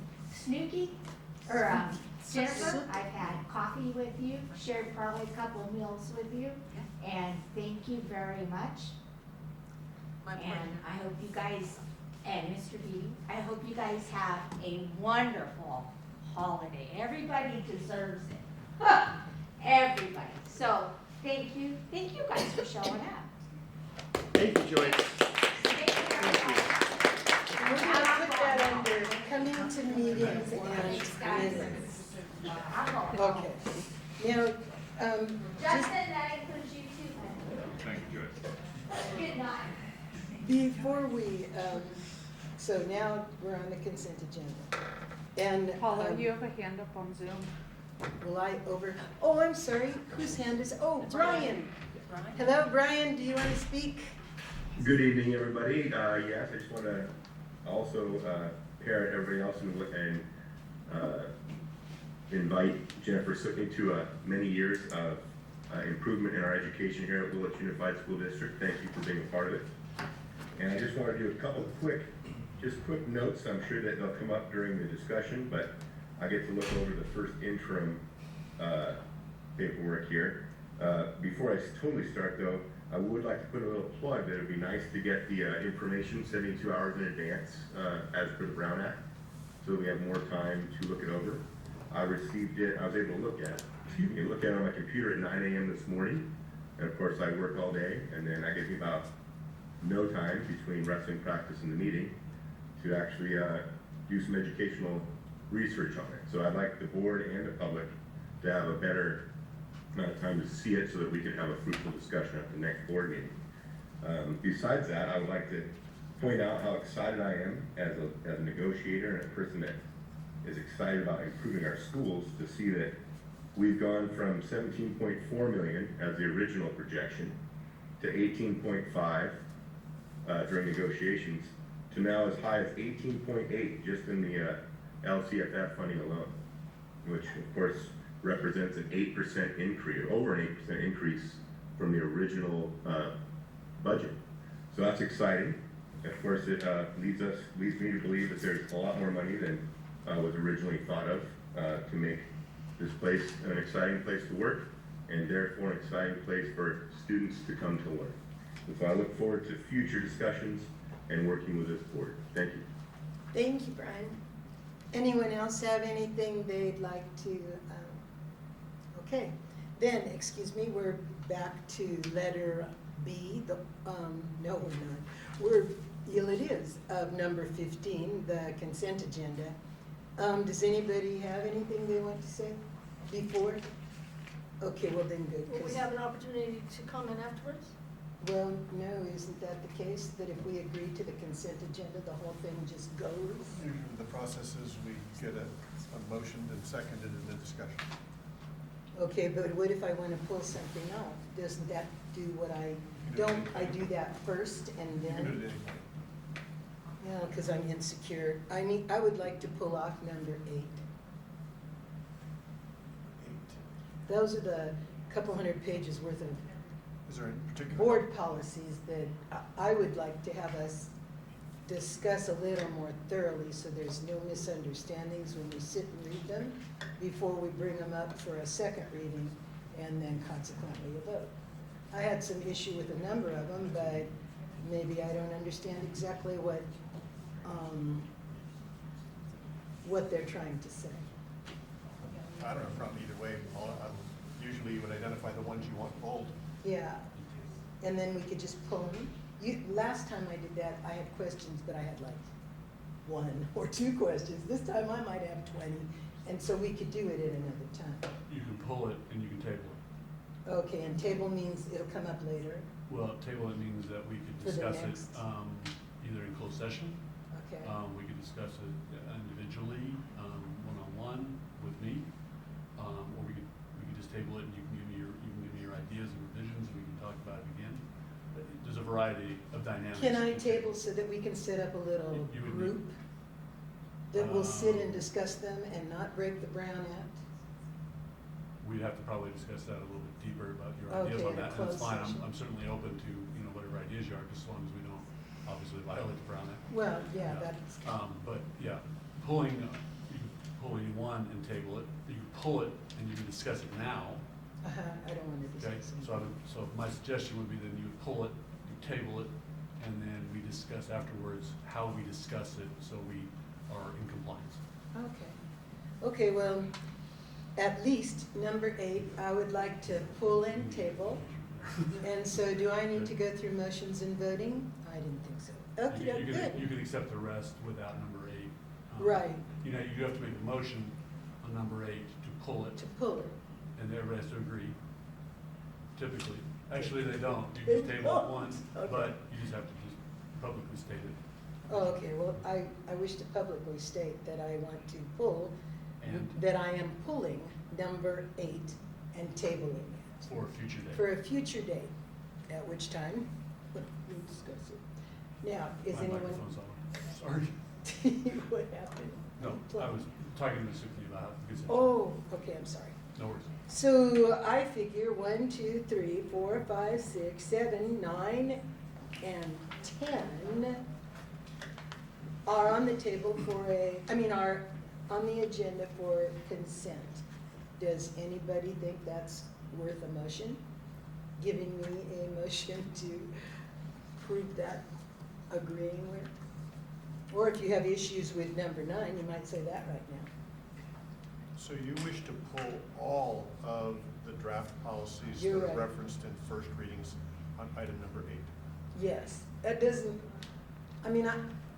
I don't have to discuss all the 200 pages worth, but there are a lot of pages that I would like discussion on. And so if I just pull all of 8, just for my way of thinking, if Rochelle or whoever writes this up wants it differently, I can send you a note tomorrow that says, go ahead, I only need to discuss these 12.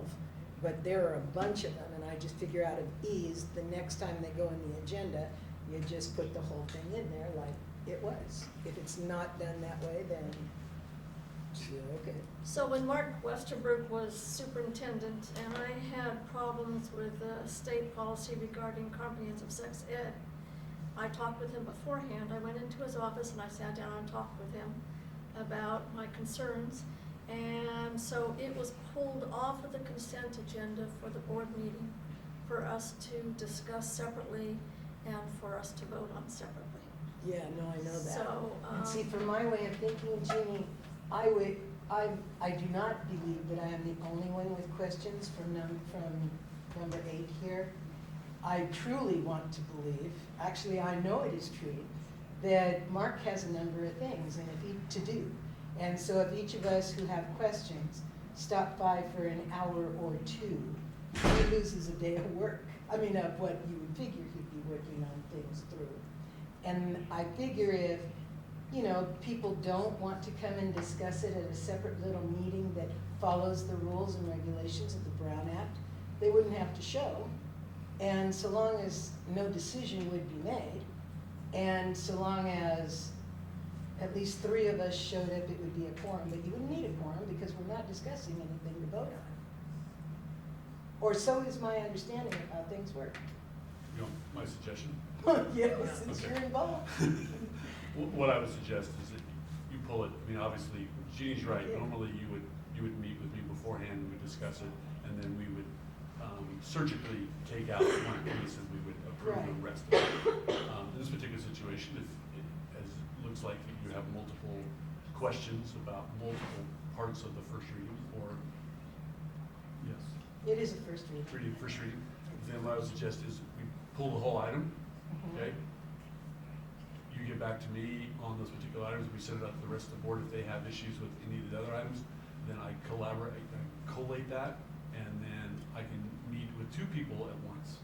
So I can actually do 3 meetings, I can do 2, 2, and 1. You can also send out proposed changes. Or I could also send out electronically and propose changes, and we can do it to satisfy the Brown Act, we just do it on the BCC, and that way it's all individual. It's one person sending it out to 5 individually. So there's a couple ways to go about it. And I'm just mostly interested in respecting your time. Yeah, I But at appreciate the that. same time, getting the information that I need. I serve at the pleasure of the board. So. Pleasure me to get information. That wasn't the way it works. I also have problems with 2 of the items on the first readings, 2 of the policies in the first readings. And so I went and talked to Mark about my concerns the other day, because that's my understanding, is that we are a governing board. The 5 board members plus Mark the superintendent are a governing board, and we work together. We have to work together in order to get things resolved. And so whenever I have a question or a concern, or I'm not understanding something, I always go to the superintendent and ask, would you please explain this to me? And so that when I come to the board meeting, I've already somewhat got it resolved. And I was actually going to vote against the whole consent agenda this time, because I have such issues with two of the things in the first readings that I consider that they seem to contradict each other. And anyway, so I was gonna just vote against the whole consent agenda. Well, you So- can still do whatever you choose, but Right. now 8 is off. Okay. And matters of efficiency, yeah, I would pull it, I would table it, and then let me, direct me to come up with a plan to organize and communicate, so your voice can be heard about those particular policies. Then let me make a motion to approve the consent agenda as amended with item number 8 tabled. Thank you. Is there a second? I second. Thank you. And all those in favor of Alex's motion? Aye. Aye. Okay. It was moved, seconded, voted on, and approved. This consent agenda is done. Now, we're on letter C, the approval of the first interim report. So the first thing that I wanted to identify is I did this afternoon, I noticed a small typo. It unfortunately does have a somewhat substantial impact on the third year of our multi-year projection. So I have clearly identified the one that says revised at the top. And I also highlighted the one piece that changed so that it would be easy to locate. So it's a small singular packet that I added to your seats here. Can you guys see that? Yeah. And Oh, so, this one. Thanks. just so that you know, It's highlighted there. Yeah, thank you. there's a second page that was with that that also says revised, and this is one page out of the criteria and standards, simply because the multi-year projection data feeds into this form, so it created one change in the criteria and standards. I highlighted that as well. Tomorrow, I will also email these items out to the same list that the original documents went out to, so that everyone has them. Before I get to, that's part of the third year of the multi-year, so I'm gonna start with this year first. So, as compared to our adopted budget, enrollment has gone up. So those projections for the June budget were done in the springtime last year, and our enrollment is currently higher than where it was in the spring. So that has been incorporated. There also was a higher funding rate from the state. So the two pieces together, there was an increase to the base funding rate for LCFF, and there was also a COLA. And the combination of those two items together is 13.26%. So one thing to note is that the prior version of the LCFF calculator had a slightly lower percentage. I think it's the COLA, now I'm not sure. Either the base rate or the COLA had gone up a very small percentage. So this is the higher amount now, 13.26 is what is being incorporated here for first interim. The other thing to note is that the FICMAT calculator, which gets used to estimate and project the LCFF revenue, they released a new version in November. So I had run a calculation on this in October. A lot of that is what was used in discussing the negotiations. And so the LCFF revenue, the primary change is that there was a correction on the calculator for necessary small school funding. So that didn't impact very many districts, but we are one of the districts that has necessary small school funding. So there was a small increase as a result of that correction that FICMAT did to their calculator. So that is what is incorporated here. And then when we look at the 2 out years in the multi-year projection, the COLA assumptions used are what are in the FICMAT calculator. That's 5.38% for 23-24 and 4.02% for 24-25. I'm hearing a lot of mixed messaging from our state agencies regarding projections for state revenue. The overall state revenue is not looking great. There is hope that the way that the state education budget was designed, that we may be buffered from some of those impacts for next year, but we do not know yet. So January, they will be releasing the governor's proposed budget for the following year. Hopefully we will get more of a sense of what the state's plan is at that time. Other major items to note related to revenue. There's a lot going on with new programs, new funding categoricals. One of the challenges is that the state is supporting schools, but often via very specific programs and one-time funds and things of that nature. So there's quite a bit to navigate there. So major items to note, we have the new block grant, art and music block grant for Willits Unified. That is $841,000. That is a one-time block grant. We will have multiple years to spend that. That funding comes in as state revenue, and it's in, when you're looking at the budget, you'll see it come in as state revenue, and then it's in the restricted fund balance. We currently are still in process of deciding how that funding shall be used, and there's several years to use it. So I did not put any assumptions about how those funds would be expended in. It's just in the restricted fund balance for right now. And then similarly with the learning recovery block grant, that was a very significant amount of funding that came in at $1.9 million. Again, that is one-time funds. We have multiple years to use it. That one is more, I think, COVID-oriented in nature. And so, as we've discussed at multiple meetings here, we have had a package of actions and expenditures that were put in place earlier in COVID. They were supported initially with the ELO grant funding. Then our ESSER 2 funding helps extend it, followed by another year of ESSER 3 funding. And we believe now we can use the learning recovery block grant to help extend another year of covering these COVID expenditures. We have a number of positions that are funded with COVID funds. So these are positions that generally we would consider ongoing in nature, but we're using one-time funds to cover those.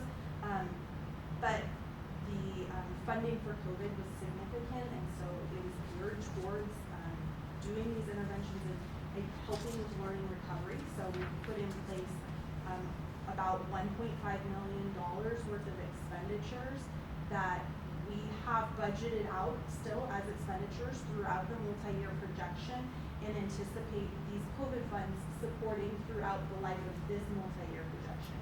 We really want to highlight that unless something different happens at the state and then any other funding specific to COVID comes in, when we get to the following year, which is not represented here on this multi-year projection, we currently do not have a funding source identified to cover that package of expenditures.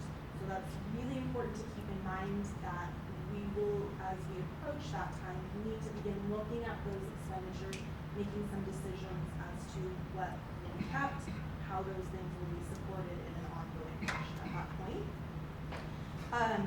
We have also received from the state a new program, a different ELO program. This is the ELOP.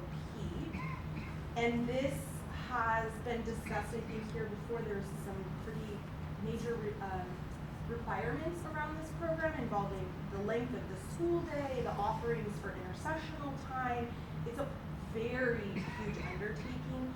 We received funding last year for this program that was usable for last year and this year. The funds for that are in our restricted fund balance. We do have some expenditures currently identified, but we're still in progress, and most of it requires some planning. And so I wanted to identify that that is currently in the budget as an undesignated expense, but it is in as an expense for current year. What I did not include for the ELOP is the new year funding. So we also were approved for new year funding, I think in the neighborhood of $800,000. But we have not, I mean, the planning around this is so major, we have not identified what those expenditures are. So that is not yet incorporated, but I wanted you to be aware that's in progress. Yeah, go for it. So ELP stands for Extended Learning Opportunities. Okay? Everybody in the state's getting this money. It's ongoing money. The school day needs to be extended to 9 hours a day. So it's an hour before, an hour after, allowing us to go out and hire people to do a variety of things. We also have to have 30 extra hours in the school year that are not part of the normal 180 days. 30 extra hours, that's roughly, going like that is an 8-hour, 7-hour day. Just do the math. It's 4 days and 2 hours. So you can do that at the end of the year. You can do it at the beginning of the year. It's got to be in the, well, actually, they can't be at the beginning. It's got to be in the July 1st to June 30th now. You can also use next week. You can go to school next week for a few days if you wanted to. So you just got to get set out. The amount of money that's coming in is interestingly high, but not necessarily high enough to go out and build a facility. So, but it is high enough to go out and hire bodies and hire people. Well, you come back to the same issue we had before: is who are we going to hire? How are we going to find them? How are we going to recruit them? How are we going to extend the day? But we are going to need to perhaps refurbish facilities. But in the interests of how things kind of come from the state, there are hallways with them. And what can you use it for? How can you use it? And the money's going to keep coming. The program is entirely designed, not entirely, but predominantly designed around attacking learning loss and attacking what we saw during COVID of the sites and schools being the safe haven for students. So they want to expand that, and that's where the money's coming from. So this is going to be ongoing money. Now, how we attack this is going to be something that the board, us, and our labor unions are going to have to really talk about and get after. We've got the beginnings of a plan. Who is we? The administration has the beginnings of a Just plan? Aurora, myself, administration, Oh. people that have done some of this work before. Oh. We're broad. It's a broad sketch. We're also taking ideas from others and other systems and other districts that are putting this together. We're not alone. Nobody is way down the path on this. There's not somebody that has a full fleshed out plan yet because it hasn't really been mandated to us to come out with it. It's just been told this is coming. We want you to start working on this.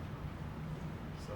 But we're already receiving funds, and you say those funds have relatively narrow guidelines? It's not narrow, but there are certainly guidelines to it.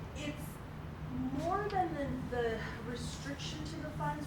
What it is that there's very specific program requirements that you have to meet in the audit. And in order to retain the funds, you have to check all of those boxes, and then you can use the funds in the way that meets your locally developed plan.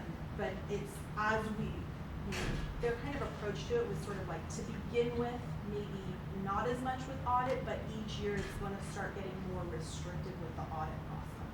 It has a feel of the early days of CTE. Same kind of rollout, different format, different focus a little bit, but it has the same feel for those of you who are around in the early CTE days. When the money came to us, and they said, okay, come up with a plan, and here's your parameters, here's your hallway, here's your barometer. And then, but unlike CTE, when they said that in 5 years, you got to be sustainable. We're not hearing that with this money. So always my cautious, and being older and being in this business for a long time. They're promising all this money, and then what happens? What's going to get cut when it gets cut first? We're going to hire all these people. We're going to have this program, and then suddenly we're not going to get the money for it, and then it's going to fall on our shoulders to run it. So I'm not trying to be pessimistic, because I already said that I'm an eternal optimist. Okay, but a lot of times with these things, we need to be far-reaching. We need to take a look at the future, how we're going to implement it, who are sustainable bodies, who are the people we can put in place. This is also an opportunity to work with Kids Club a bit more too.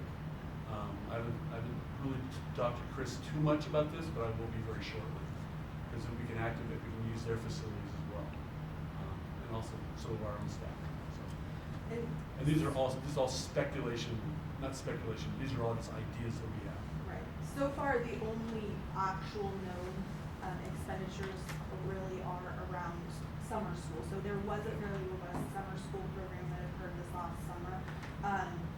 And then Brookside recently identified a need that they have at their site for some extra morning time supervision to allow some flexibility for, I think, parent drop-off time.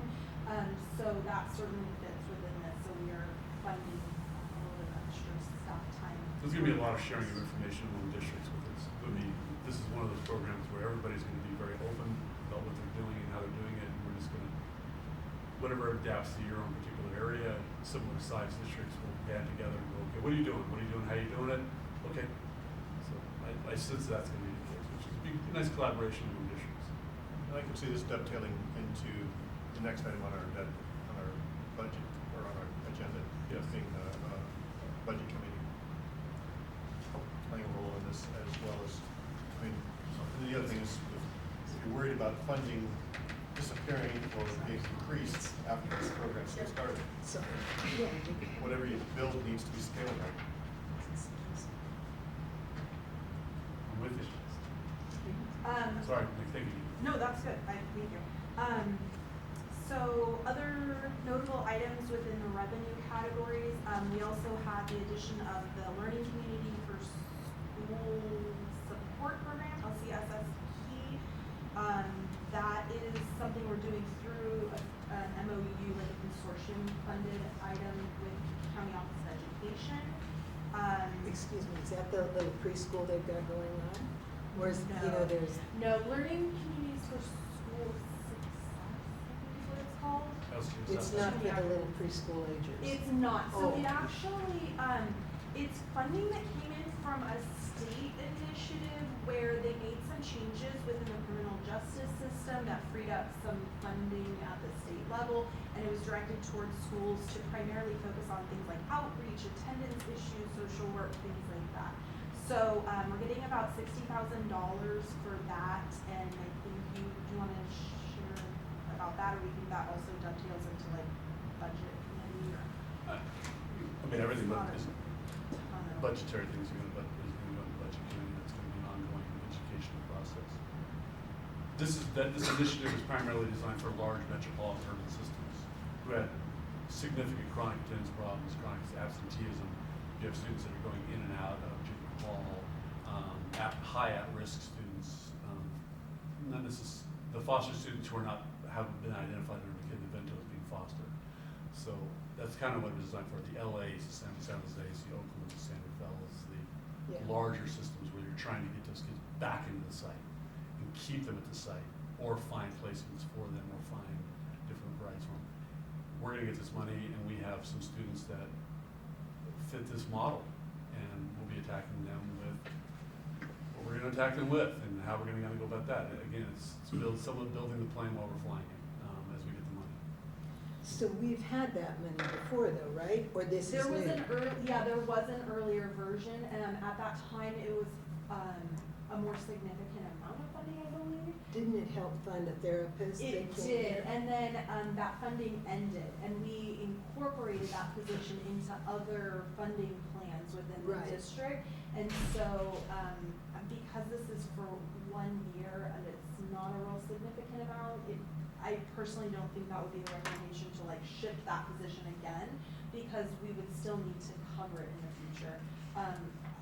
I think we're probably best served allowing that position to continue doing what it's doing now. I thought more along the lines of another part-timer. When that position started, the person doing that did part-time for Willits and part-time for some other district, because she only spent, the therapist that came spent a day at one site, a day at another site, and then sort of was off. I mean, she didn't work in Willits. We might be talking about two different positions. corrections. The position that it funded before was Through Mendocino County? And we No, it was reimbursed a them? position that we had full-time and so. Oh, for, okay, a particular employee. Uh-huh. All right, and so then they let that person go and then they filled it. No, so Well, it was we a big received deal the funding at the and time. we used that funding for a position that we have. And when the funding ended, instead of eliminating that position, we found another place in our budget to maintain that position. Okay. So that position is ongoing and has been sustained elsewhere, and is no longer attached to this funding. And because this is not enough to cover the whole position, I wouldn't recommend trying to like shift it back over to this funding source. I think Mark has some other plans on how to try to use this funding. I have plans. Well, that's good. Well, I don't know necessarily if I got, you know, like a plan right now for you, Paul, but I got plans. So long as you have plans, that, well, you know, if it's gonna be a person that helps out with more counseling, are there restrictions on it? Or is, this is just here, you can have this money now, use it in the broad parameter of how I want the money I spent? mean, there are program Not I don't mean requirements, me. and I think a lot of it has, I think a big component of this is the outreach component, is that correct? So. What this that- was really designed for was something that we actually don't have in Mendocino County. It was really designed around SARB. Of putting teeth in SARB, kinda? Just actually having it, and then So we building have the outreach for any type of, I'm old, so I would call it a truancy officer, but it's not a Yeah, truancy yeah. officer anymore. It would be a homeschool liaison. It would be somebody reaching out on phone calls, connecting with families. What do you need? How are you getting along? How can I get your child to school? Rather than having to stay home and maybe watch their 5-year-old brother or 5-year-old So sister. the restriction doesn't exist against paying personnel? It's just the amount of Not time always. personnel might be able to work, given the small amount of the money? Right, right. Okay. And that's always the endemic issue of that as well. I mean, $60,000 is somebody that's relatively, for somebody who has the skill set, credentials, background to work in this particular realm, that's, Almost part-time. I mean, I it's would say it is definitely part-time. part-time. you know, you're It's looking at maybe almost 20, half 25 of hours a the week, which day. maybe would be nice. Yeah. You know, maybe we could find somebody who's retired, who's been in social work, who's maybe has been in some type of probation. So you can get outside the box on these plans, Mhm. and go dig into another toolbox, perhaps, and create it. Yeah, I just wanted to make sure of what they did or didn't cover. And The thing with- personnel is often off limits, it seems. The And thing that this Nikki one brought isn't. up, though, is extremely relevant. It goes back to my earlier point. They tried this before, Yeah. and then it didn't really work out very well, based upon some data they were seeing, because the attendance didn't go up. The academic success didn't go up, or they didn't get to the point that they wanted it to on their bellwether, their benchmarks, so they dumped the funding. Mhm. So, It just means you have to learn how to report what they want to know, so that it Oh, wow. benefits you and is true. Oh, okay. So when I find kids cutting school on Take 'em to on Aurora. my hillside, I can call this individual that we're this part-time individual. It doesn't that's one exist. possibility, sure. Yeah, or Aurora. I'm just, sorry. I'm teasing. Bring it to you. Sorry, Nikki. That's okay. I keep interrupting you. That's okay, I have No, questions. the state has done so many different things with programs this year, so I think these are actually just really important conversations. The final one I did want to make note, in fact, Mark, you had emailed me about it earlier today, and that you guys might have it on your radar, which is that in November, there was a new one past Prop 28, which is arts and music. And that, I believe, if I'm understanding correctly, is intended to be ongoing funding once we get it. It's outside of Prop 98. And that, we have no idea yet what our funding is. We don't, I mean, there's no information yet really in terms of being able to do any budget planning. So I did want to identify that we're aware that that passed, but we don't have the data yet to do anything in our budget. So that is not yet in first interim. That's something we're going to continue looking for more information and guidance on. We did also, you guys may remember, we had PelShape was a program that had come through, I think it may be funded partially through some utility stuff or PG&E, but it's at the the state level, and it was related to working on energy efficiency projects. And so we had that contract with KFI engineers and LifeWings to do some analysis and reporting and report development. And it was a net zero impact to the district. So in other words, the costs were fully funded through the grant. And just due to timing, there are some expenses and revenues that are happening now in this year that I didn't have originally budgeted. So an increase to our revenue of $254,000, but it was it's not new. It's just this is the year that part of the funding came in. We also, so let's see, I think that's it. Are any particular questions in terms of the revenue components of this? I missed what was the, you said you had a typo on Yeah, the 218,000. Yes, thank you. So that was a bigger or smaller, or Okay, what was it? so what the original version that got issued got overstated for local unrestricted revenue. And it should read $218,682. The original document listed $618,000. So that was a typo, and I've corrected it to the $218,000. So that's Okay, so unrestricted it was local. 600 plus. Mhm. So it was overstated by 400,000. Yeah. So that was corrected in this version. And that's in the year 3. That's not an ongoing issue. Well, it's a projection, right? That's what the program did for you, was projected forward.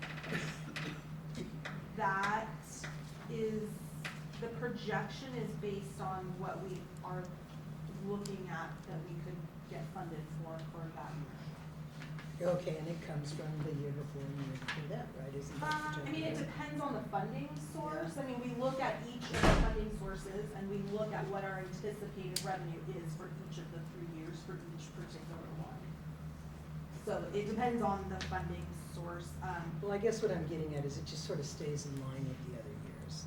Yes, in this case Okay. it is. When it's corrected, it's relatively- closer to the. Correct. Okay, that's, a good I'm observation. sorry I didn't Yes. ask you that way.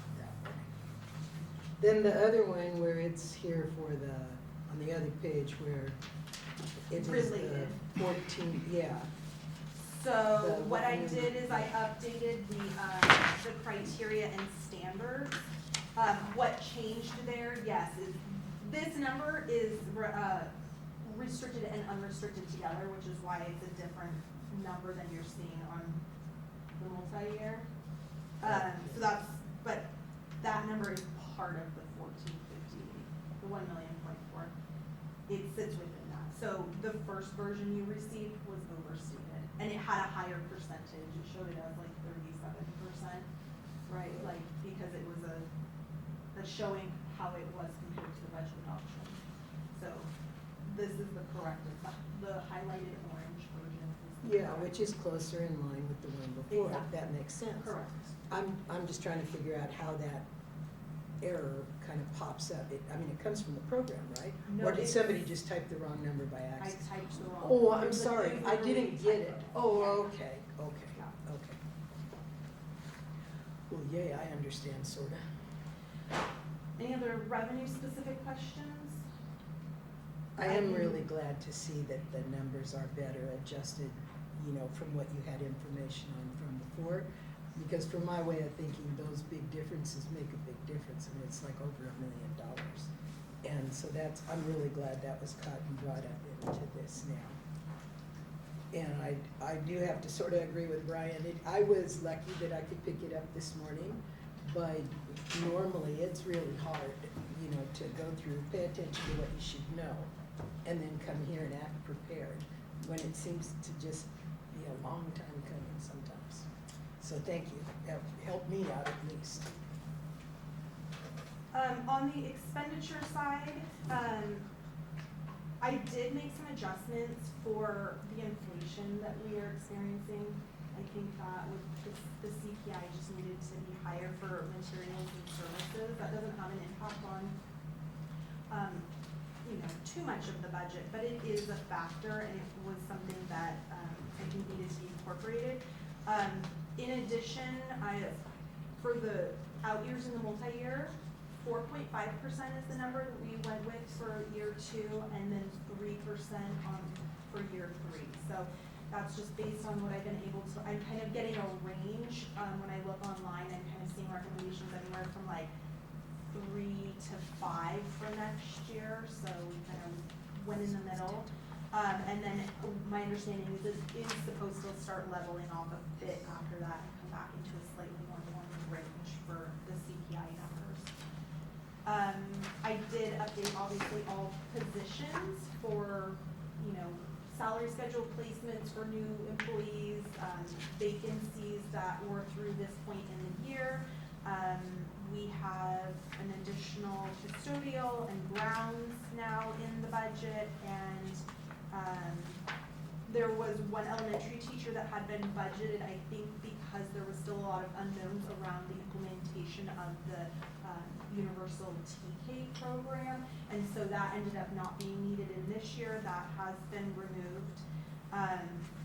There was a boiler project at the high school here, I think you guys did a contract on, and in terms of timing, that project got started in 21-22, and it ended up carrying over now into this year. So originally the expense, it was already budgeted, but it was budgeted last year, and that component did not get paid out of last year. So that's just been moved now into this year for the budget. And then we had some additional need for speech, school psychologists and nursing services. And those are the primary changes that we are seeing.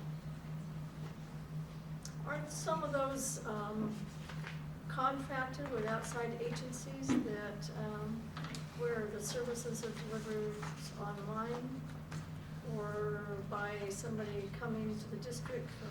It's a combination. It's a combination. So I believe the speech services are online. We have a nurse who's actually in person, and the school psychologist is online as well. We have a little bit that we do through the county office, but that was already incorporated. The additional stuff is online. Okay. Yeah. Okay, thank you. I want to appreciate all that you do, Nikki. You're a very hardworking person that really understands this stuff. I really appreciate it. Okay, do we have any, public, do you have anything you want to comment on? Yes. I'm so sorry, That's an action For the first time. before. Oh, I'm sorry, I messed up, you're absolutely correct. I'll make a motion to approve Thank the you. interim budget. Okey doke, is there a second? I'll second. Okay, all those in favor say aye. Aye. Aye. All those opposed, there are okay, thank you. There you go, Yeah. comments. Okay, Public please comments. go ahead What and. about budget committee? Oh, yes, budget committee, Okay, sorry. that's a sorry. discussion. I'm sorry, but in the future, if you didn't mind, you were more than welcome to let us know in advance, and you don't have to sit here all these hours Oh, to be able to talk, okay? But in this minute, I'm still wrong, so hold on one second till we do the last thing. Okay, discussion on the budget committee. So at the end of the our last meeting, Mr. Trustee Bowles mentioned that he wanted to have a budget committee. And I think that was seconded by you, Ms. Menez. And so since that time, I've begun, I need direction on what you're looking at in terms of timing, personnel on this committee, and how you would like that to work. So, I mean, I've already reached out to the bargaining unit, and we are going from there, and I'll reach out to the bargaining units, excuse me. I need to reach out to CSEA as well, and get their input of a body or two that they want to have on there, and then we'll have district office personnel, and then I know the board learning representative as well. So, do you want to meet quarterly? Want to meet every 2 months? I would say quarterly. to start Quarterly? with. So, because we're coming up on the brand new year, so quarterly would be relatively easy. So we can start, In January. we can start at the end of January probably, and then we could go all the way to the end of, I would say, it might look really nice if we could kind of time this, maybe getting to a couple of weeks past P2 for us, or second interim, and then we can get into the end of June or the July. We can get into a rotation like that to where we're coming upon our benchmarks of our financial dynamics that we can kind of put that together. Always best to be either a little bit before or a little bit after, depending upon depending upon the document or the deadline that's coming up. So that's just my plan in my head, and I just, like I said, I'm gonna reach out to the bargaining units, and I'm thinking 2 people from each of those groups. Okay, that's what I'm interested in. I'd like to see 2 people from each This of was those my groups. kind of initial thought. I thought not necessarily too big, but not necessarily too small either. Right. And a broader representation, and I'll work with Brandon and I'll work with Dan to get those particular individuals. Okay, and I understood from the board, I know I was interested in, I thought Alex was. Yes. I didn't know about the other 3 of us, and so I don't know if we'd take, well, first, are the other 3 of our board interested in being on a budget committee? No? I highly recommend Alex, because he's very involved in staying in tune with what's happening at the state. He participates on workshops and forums, and he really pays attention to what's going on the state. So I really appreciate his being on this budget committee. Good deal, and you have a lot of past budget experience, right? When you were Yes. south of Nevada, that's what I thought. And Diane, are you interested in being on this committee? I know you do math really well also, did you? That wasn't a joke. Balance everything. Yeah, oh, okay. All right then, well then, for the time being, maybe just Alex and I will be on that committee for a while. I'll give you input, That's what I want, That's what you input. want, input. Okay, so, okay, then there's 6 of us, and you would be 7, and Nikki, I imagine? Or who all, what's your Well- vision of who you're inviting? Well, I just want my vision, who I'm inviting. I serve at the pleasure of the board. Who do you want to be invited? Well, I think Nikki is a key element, but not necessarily at every budget meeting. I would think Well, that- yeah. I would leave that to you and Nikki's discretion as to whether or not Nikki needs to be at every meeting. Right now, like I said, I've been in preliminary discussions with Brandon. He has a couple people in mind. I know one for sure, and he'll give me somebody else, I'm sure. I think that for the most part, I'd like to have at least Aurora and Shane and Nikki on a committee like this. Okay, does that include having asked other administrators, or you're not, you think that he can represent all of them? Or is he, would Shane and Aurora be administrative reps? Yes. Okay, and they'd be it too, and we'd be it too. CSE and WTA would be it too. I think no more than 10 on a committee like this would be Yeah, I don't want to beneficial. get too big, it becomes way too unwieldy. And I'm not looking for something that we vote on I'm looking for ways that we can, 1, have more input, Yes. and 2, greater transparency, and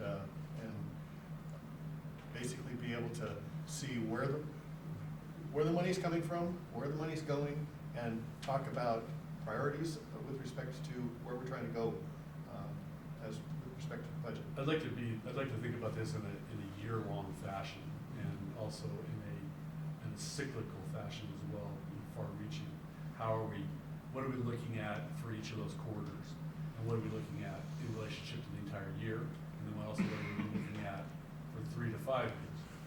Okay, because the worlds that Nikki and I live in are multi-year projections. We're always looking at 2, 3, 4, 5 years down the road. So how are we going to get to those particular points with particular projects and particular staffing, and how is our money being best used and allocated towards the services to benefit our students? So anything we're going to do with this, we're going to need to probably have some tightness in terms of around a structure and agenda, how we're going to talk about it, what we're going to discuss, how we're going to discuss it, and what are our outcomes coming out of it. Because nobody wants to meet just to meet. All of us are busy. I think all of us are busy. I would expect at least the first couple of meetings to be more informational than anything else. That's going to bring us all up to speed with a better understanding of the mechanics of the budget, as well as the programs that are currently in place and how we're funding them, and what the expectations are for those things moving forward. That's exactly what those are really the answers I needed to know. Okay, I wanted to know from your lens where you wanted this to kind of go and how you wanted it. So that's a good starting point. Okay. Okay. I needed. Any other questions? Going once. Okey doke. Good. Then now, if we have no more mistakes on my part, number 16, right? Public comments. Thank you. For items not on the agenda. If we had a little carpet, we'd roll it out. Okay. Come ahead. Hello, Hi. my name is Lisa Block. I'm a parent of a first, fourth, and seventh grader. And I would like to discuss the closed campus situation at Brookside again. What is the reasoning behind staying on the closed campus? Is it benefiting the children, their families, and the school? California Education Code state that the State Department of Education shall do all of the following: to encourage the use of school facilities for physical education outside of school hours. Full Education Code, Title II, Division II, Part 20, Chapter 3, Article 3, 33350C. By having a closed campus, you're denying our children access to the playground before and after school, which is highly needed for many children. Every child I asked if given the option, would they want to go to the playground before school, and every time the answer was yes. The legislature finds and declares all of the following. It is essential to our demographic form of government that parents and guardians of children attending public schools participate in improving public education. Involving parents and guardians of pupils in the education process is a fundamental to a healthy education of public education. B, research has shown conclusively that early and sustained family involvement at home and at school in the education of children results in both improved pupil achievement while enabling them to achieve high levels of performance. C, all participants in the education process benefit when schools generally welcome, encourage, and guide families into establishing equal partnerships with schools to support pupil learning. Full Education Code, Title II, Division II, Part 20, Chapter 3, Article 3, 33350 A, B, C, and D. By having a closed campus, you're denying our children the chance to have improved achievement and high levels of performance. While doing the petition I presented to you last month, the consensus from the people I talked to was that closed campus creates an unwelcoming feeling. They feel disengaged from the school and don't know what's going on with their child's education on a daily basis.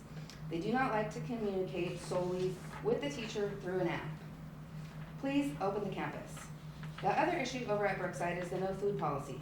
There is no reason why our children should not be able to have non-peanut items like before COVID. Blosser and Bechtel are also back to allowing food. By not allowing food, it's denying our children the opportunity to have special class parties. Please lift the no food policy. Thank you. And that's all that you have to say?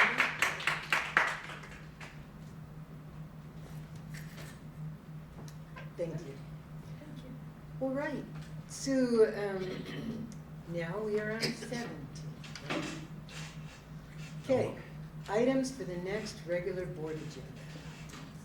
I would like to know if anybody has something they want on there. I would like to have the board have a discussion on parent transparency. And so we can be clear, in all our school board, in all our district literature, we call parents partners.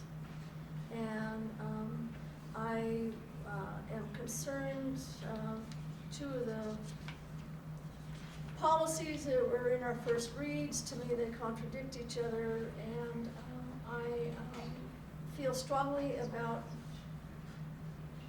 parents, I feel strongly about family units and having an honest relationship with parents, and that's really important to me. And I didn't grow up in a quality home. I grew up in a family with alcoholism, with mental illness, with suicide attempts. And if you looked at my family, you'd say, oh, we got to keep secrets from that family because they're obviously screwed up. But my parents loved me and my family loved me, and they cared deeply that I did well in school.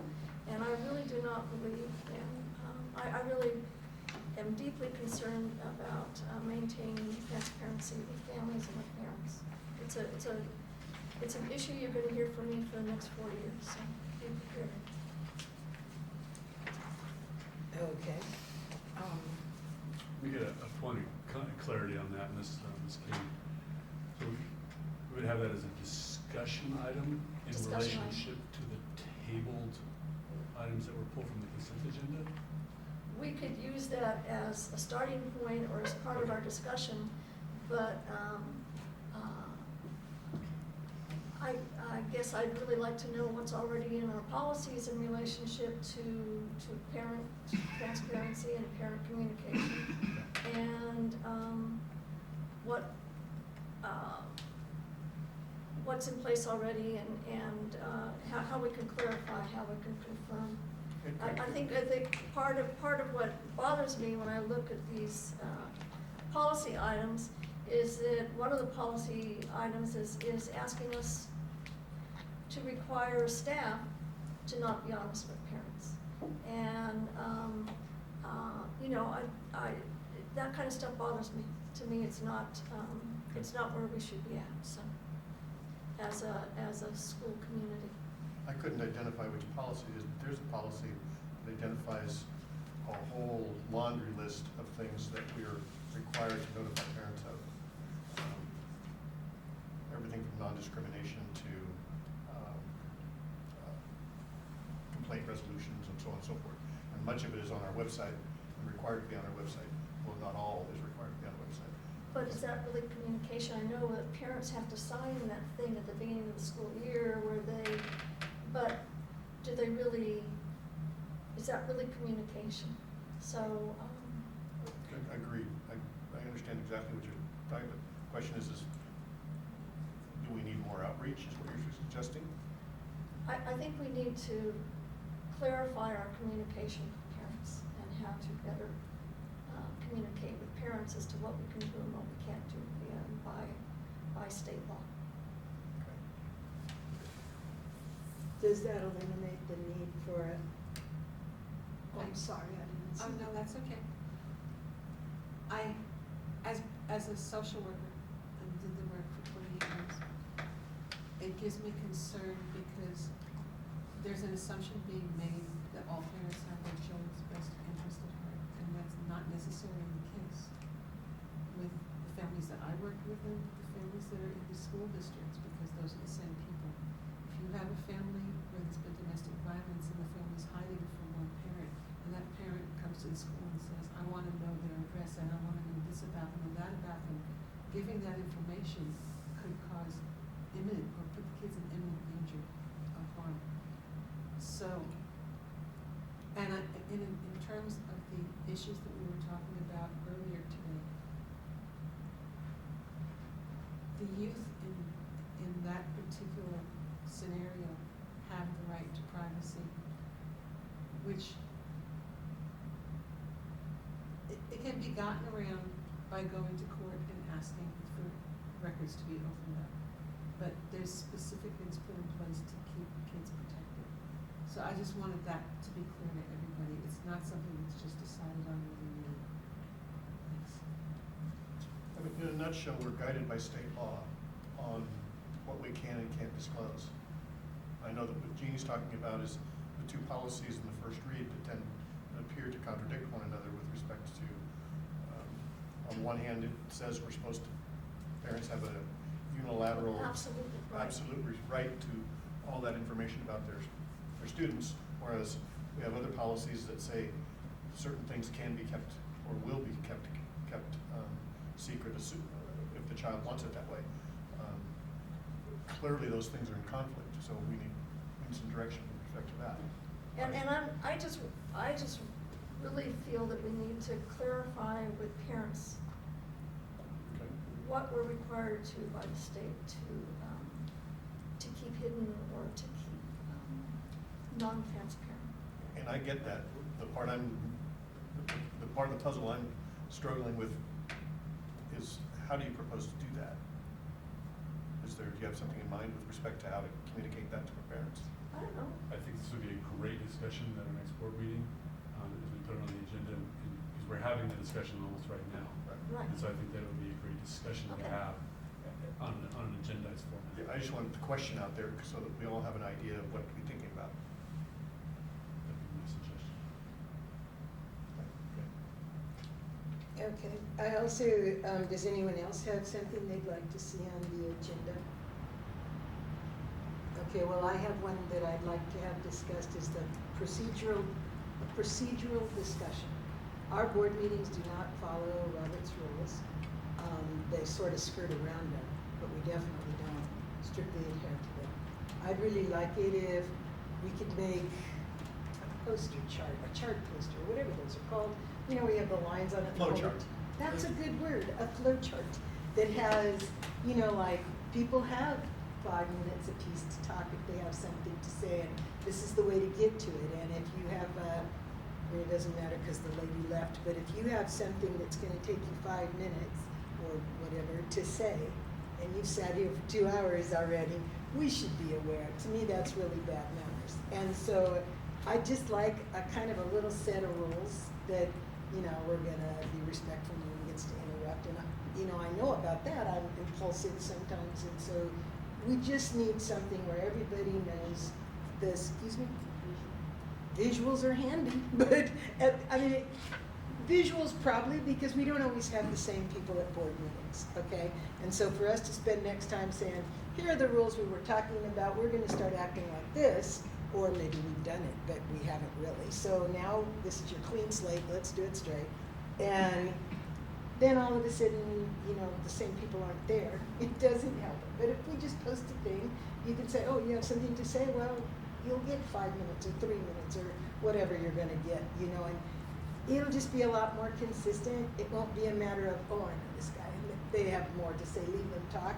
And, oh, I don't want to hear that one. Okay, you need to know, you have 3 minutes. You know, that, all of that disappears when you have a set of rules and we all follow them. So I'd like that to be set up. I don't think it's appropriate for any one of us to make a decision, but if we can all kind of come to sort of consensus. Can I make 2 suggestions spinning off of that? Mm-hmm. One would be I would strongly recommend that the 6 of us, 7 of us actually go through board governance. Okay. And board governance allows us to come up with a frame. These agendas are, they're somewhat set, but they can be amended. Mm-hmm. You can move stuff around, just as long as you follow a certain beginning, middle, and an end. But the stuff in between, the information in between, can be moved around to facilitate somebody having 2.5 hour wait to comment on items not on the agenda until after the agenda's over. Exactly. I mean, we could move that to here, or we could eliminate public comments, or we could. This is a bit of a malleable document. Uh-huh. It allows that. Board governance would allow us to understand the parameters of how long for public comment. What can we say during consent agenda? What can we say during action? What can we say during information pieces? How do we respond? How do we not respond? And the board governance is really good for that. I know of a couple people that are retired that they do that kind of work for a living. They come in and they talk to boards because they used to be superintendents or at the state level, county level, Robert's Rules of Orders, coupled with the Brown Act, coupled with the legal, our legal responsibilities in the board. We've talked about putting together and doing some sort of a retreat. Yeah, I was gonna, is that what you consider a retreat? Governance Oh, retreat. okay. And we could even do it as a workshop. Mm-hmm. You can actually have a board workshop where that person comes in where we meet. It's not really a special meeting, it's actually called a board workshop. And that person or group is coming in and they're guiding us through a meeting, or they're guiding us through the parameters of what you're asking about, and then developing the. Okay, so then really I don't need this, I can just know that you're gonna take care of it? Someone you know will take care of it? Oh, No, I okay. mean, take care of it. Because that's another thing about the agenda, we used to always have a spot that said written communications and oral communications. So that, like in my packet a month or 2 ago, I received a very lengthy letter that explained some of what, oh gosh, whatever her name was, Lisa came and talked to us about, okay? So I don't know that everybody who is sitting here ready to listen to her was aware of all that background or not, but had it been reported out that we received a letter and it did, and in general about this stuff, I mean, that used to be real standard.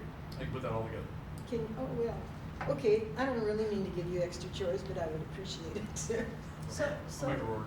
this board really needs I don't mean to give you governance extra training. When I first got on the board, Mark Westerberg arranged governance training, so that would have covered Alex, Paul, and I. Okay. And then COVID hit, pandemic, and then Mark left, and then Joe was here briefly. And he set something up, but it was right when he was leaving, and it never happened, and. I don't plan on feel- leaving anytime soon, so I'll set it up. Thank you. I feel strongly that we need ongoing governance. Right. Thank you. You're welcome. Okay, are we done with number 17? I'll make a motion to adjourn. Good job. Anyone care to second that? Second. Whoa, a double second, and good job to the newbie. Okay, it's been moved, seconded. Oh, do you say yes? All of us who approve? God, it's Aye. like 6 o'clock. All right, then. Jennifer, Moved, you're on. seconded.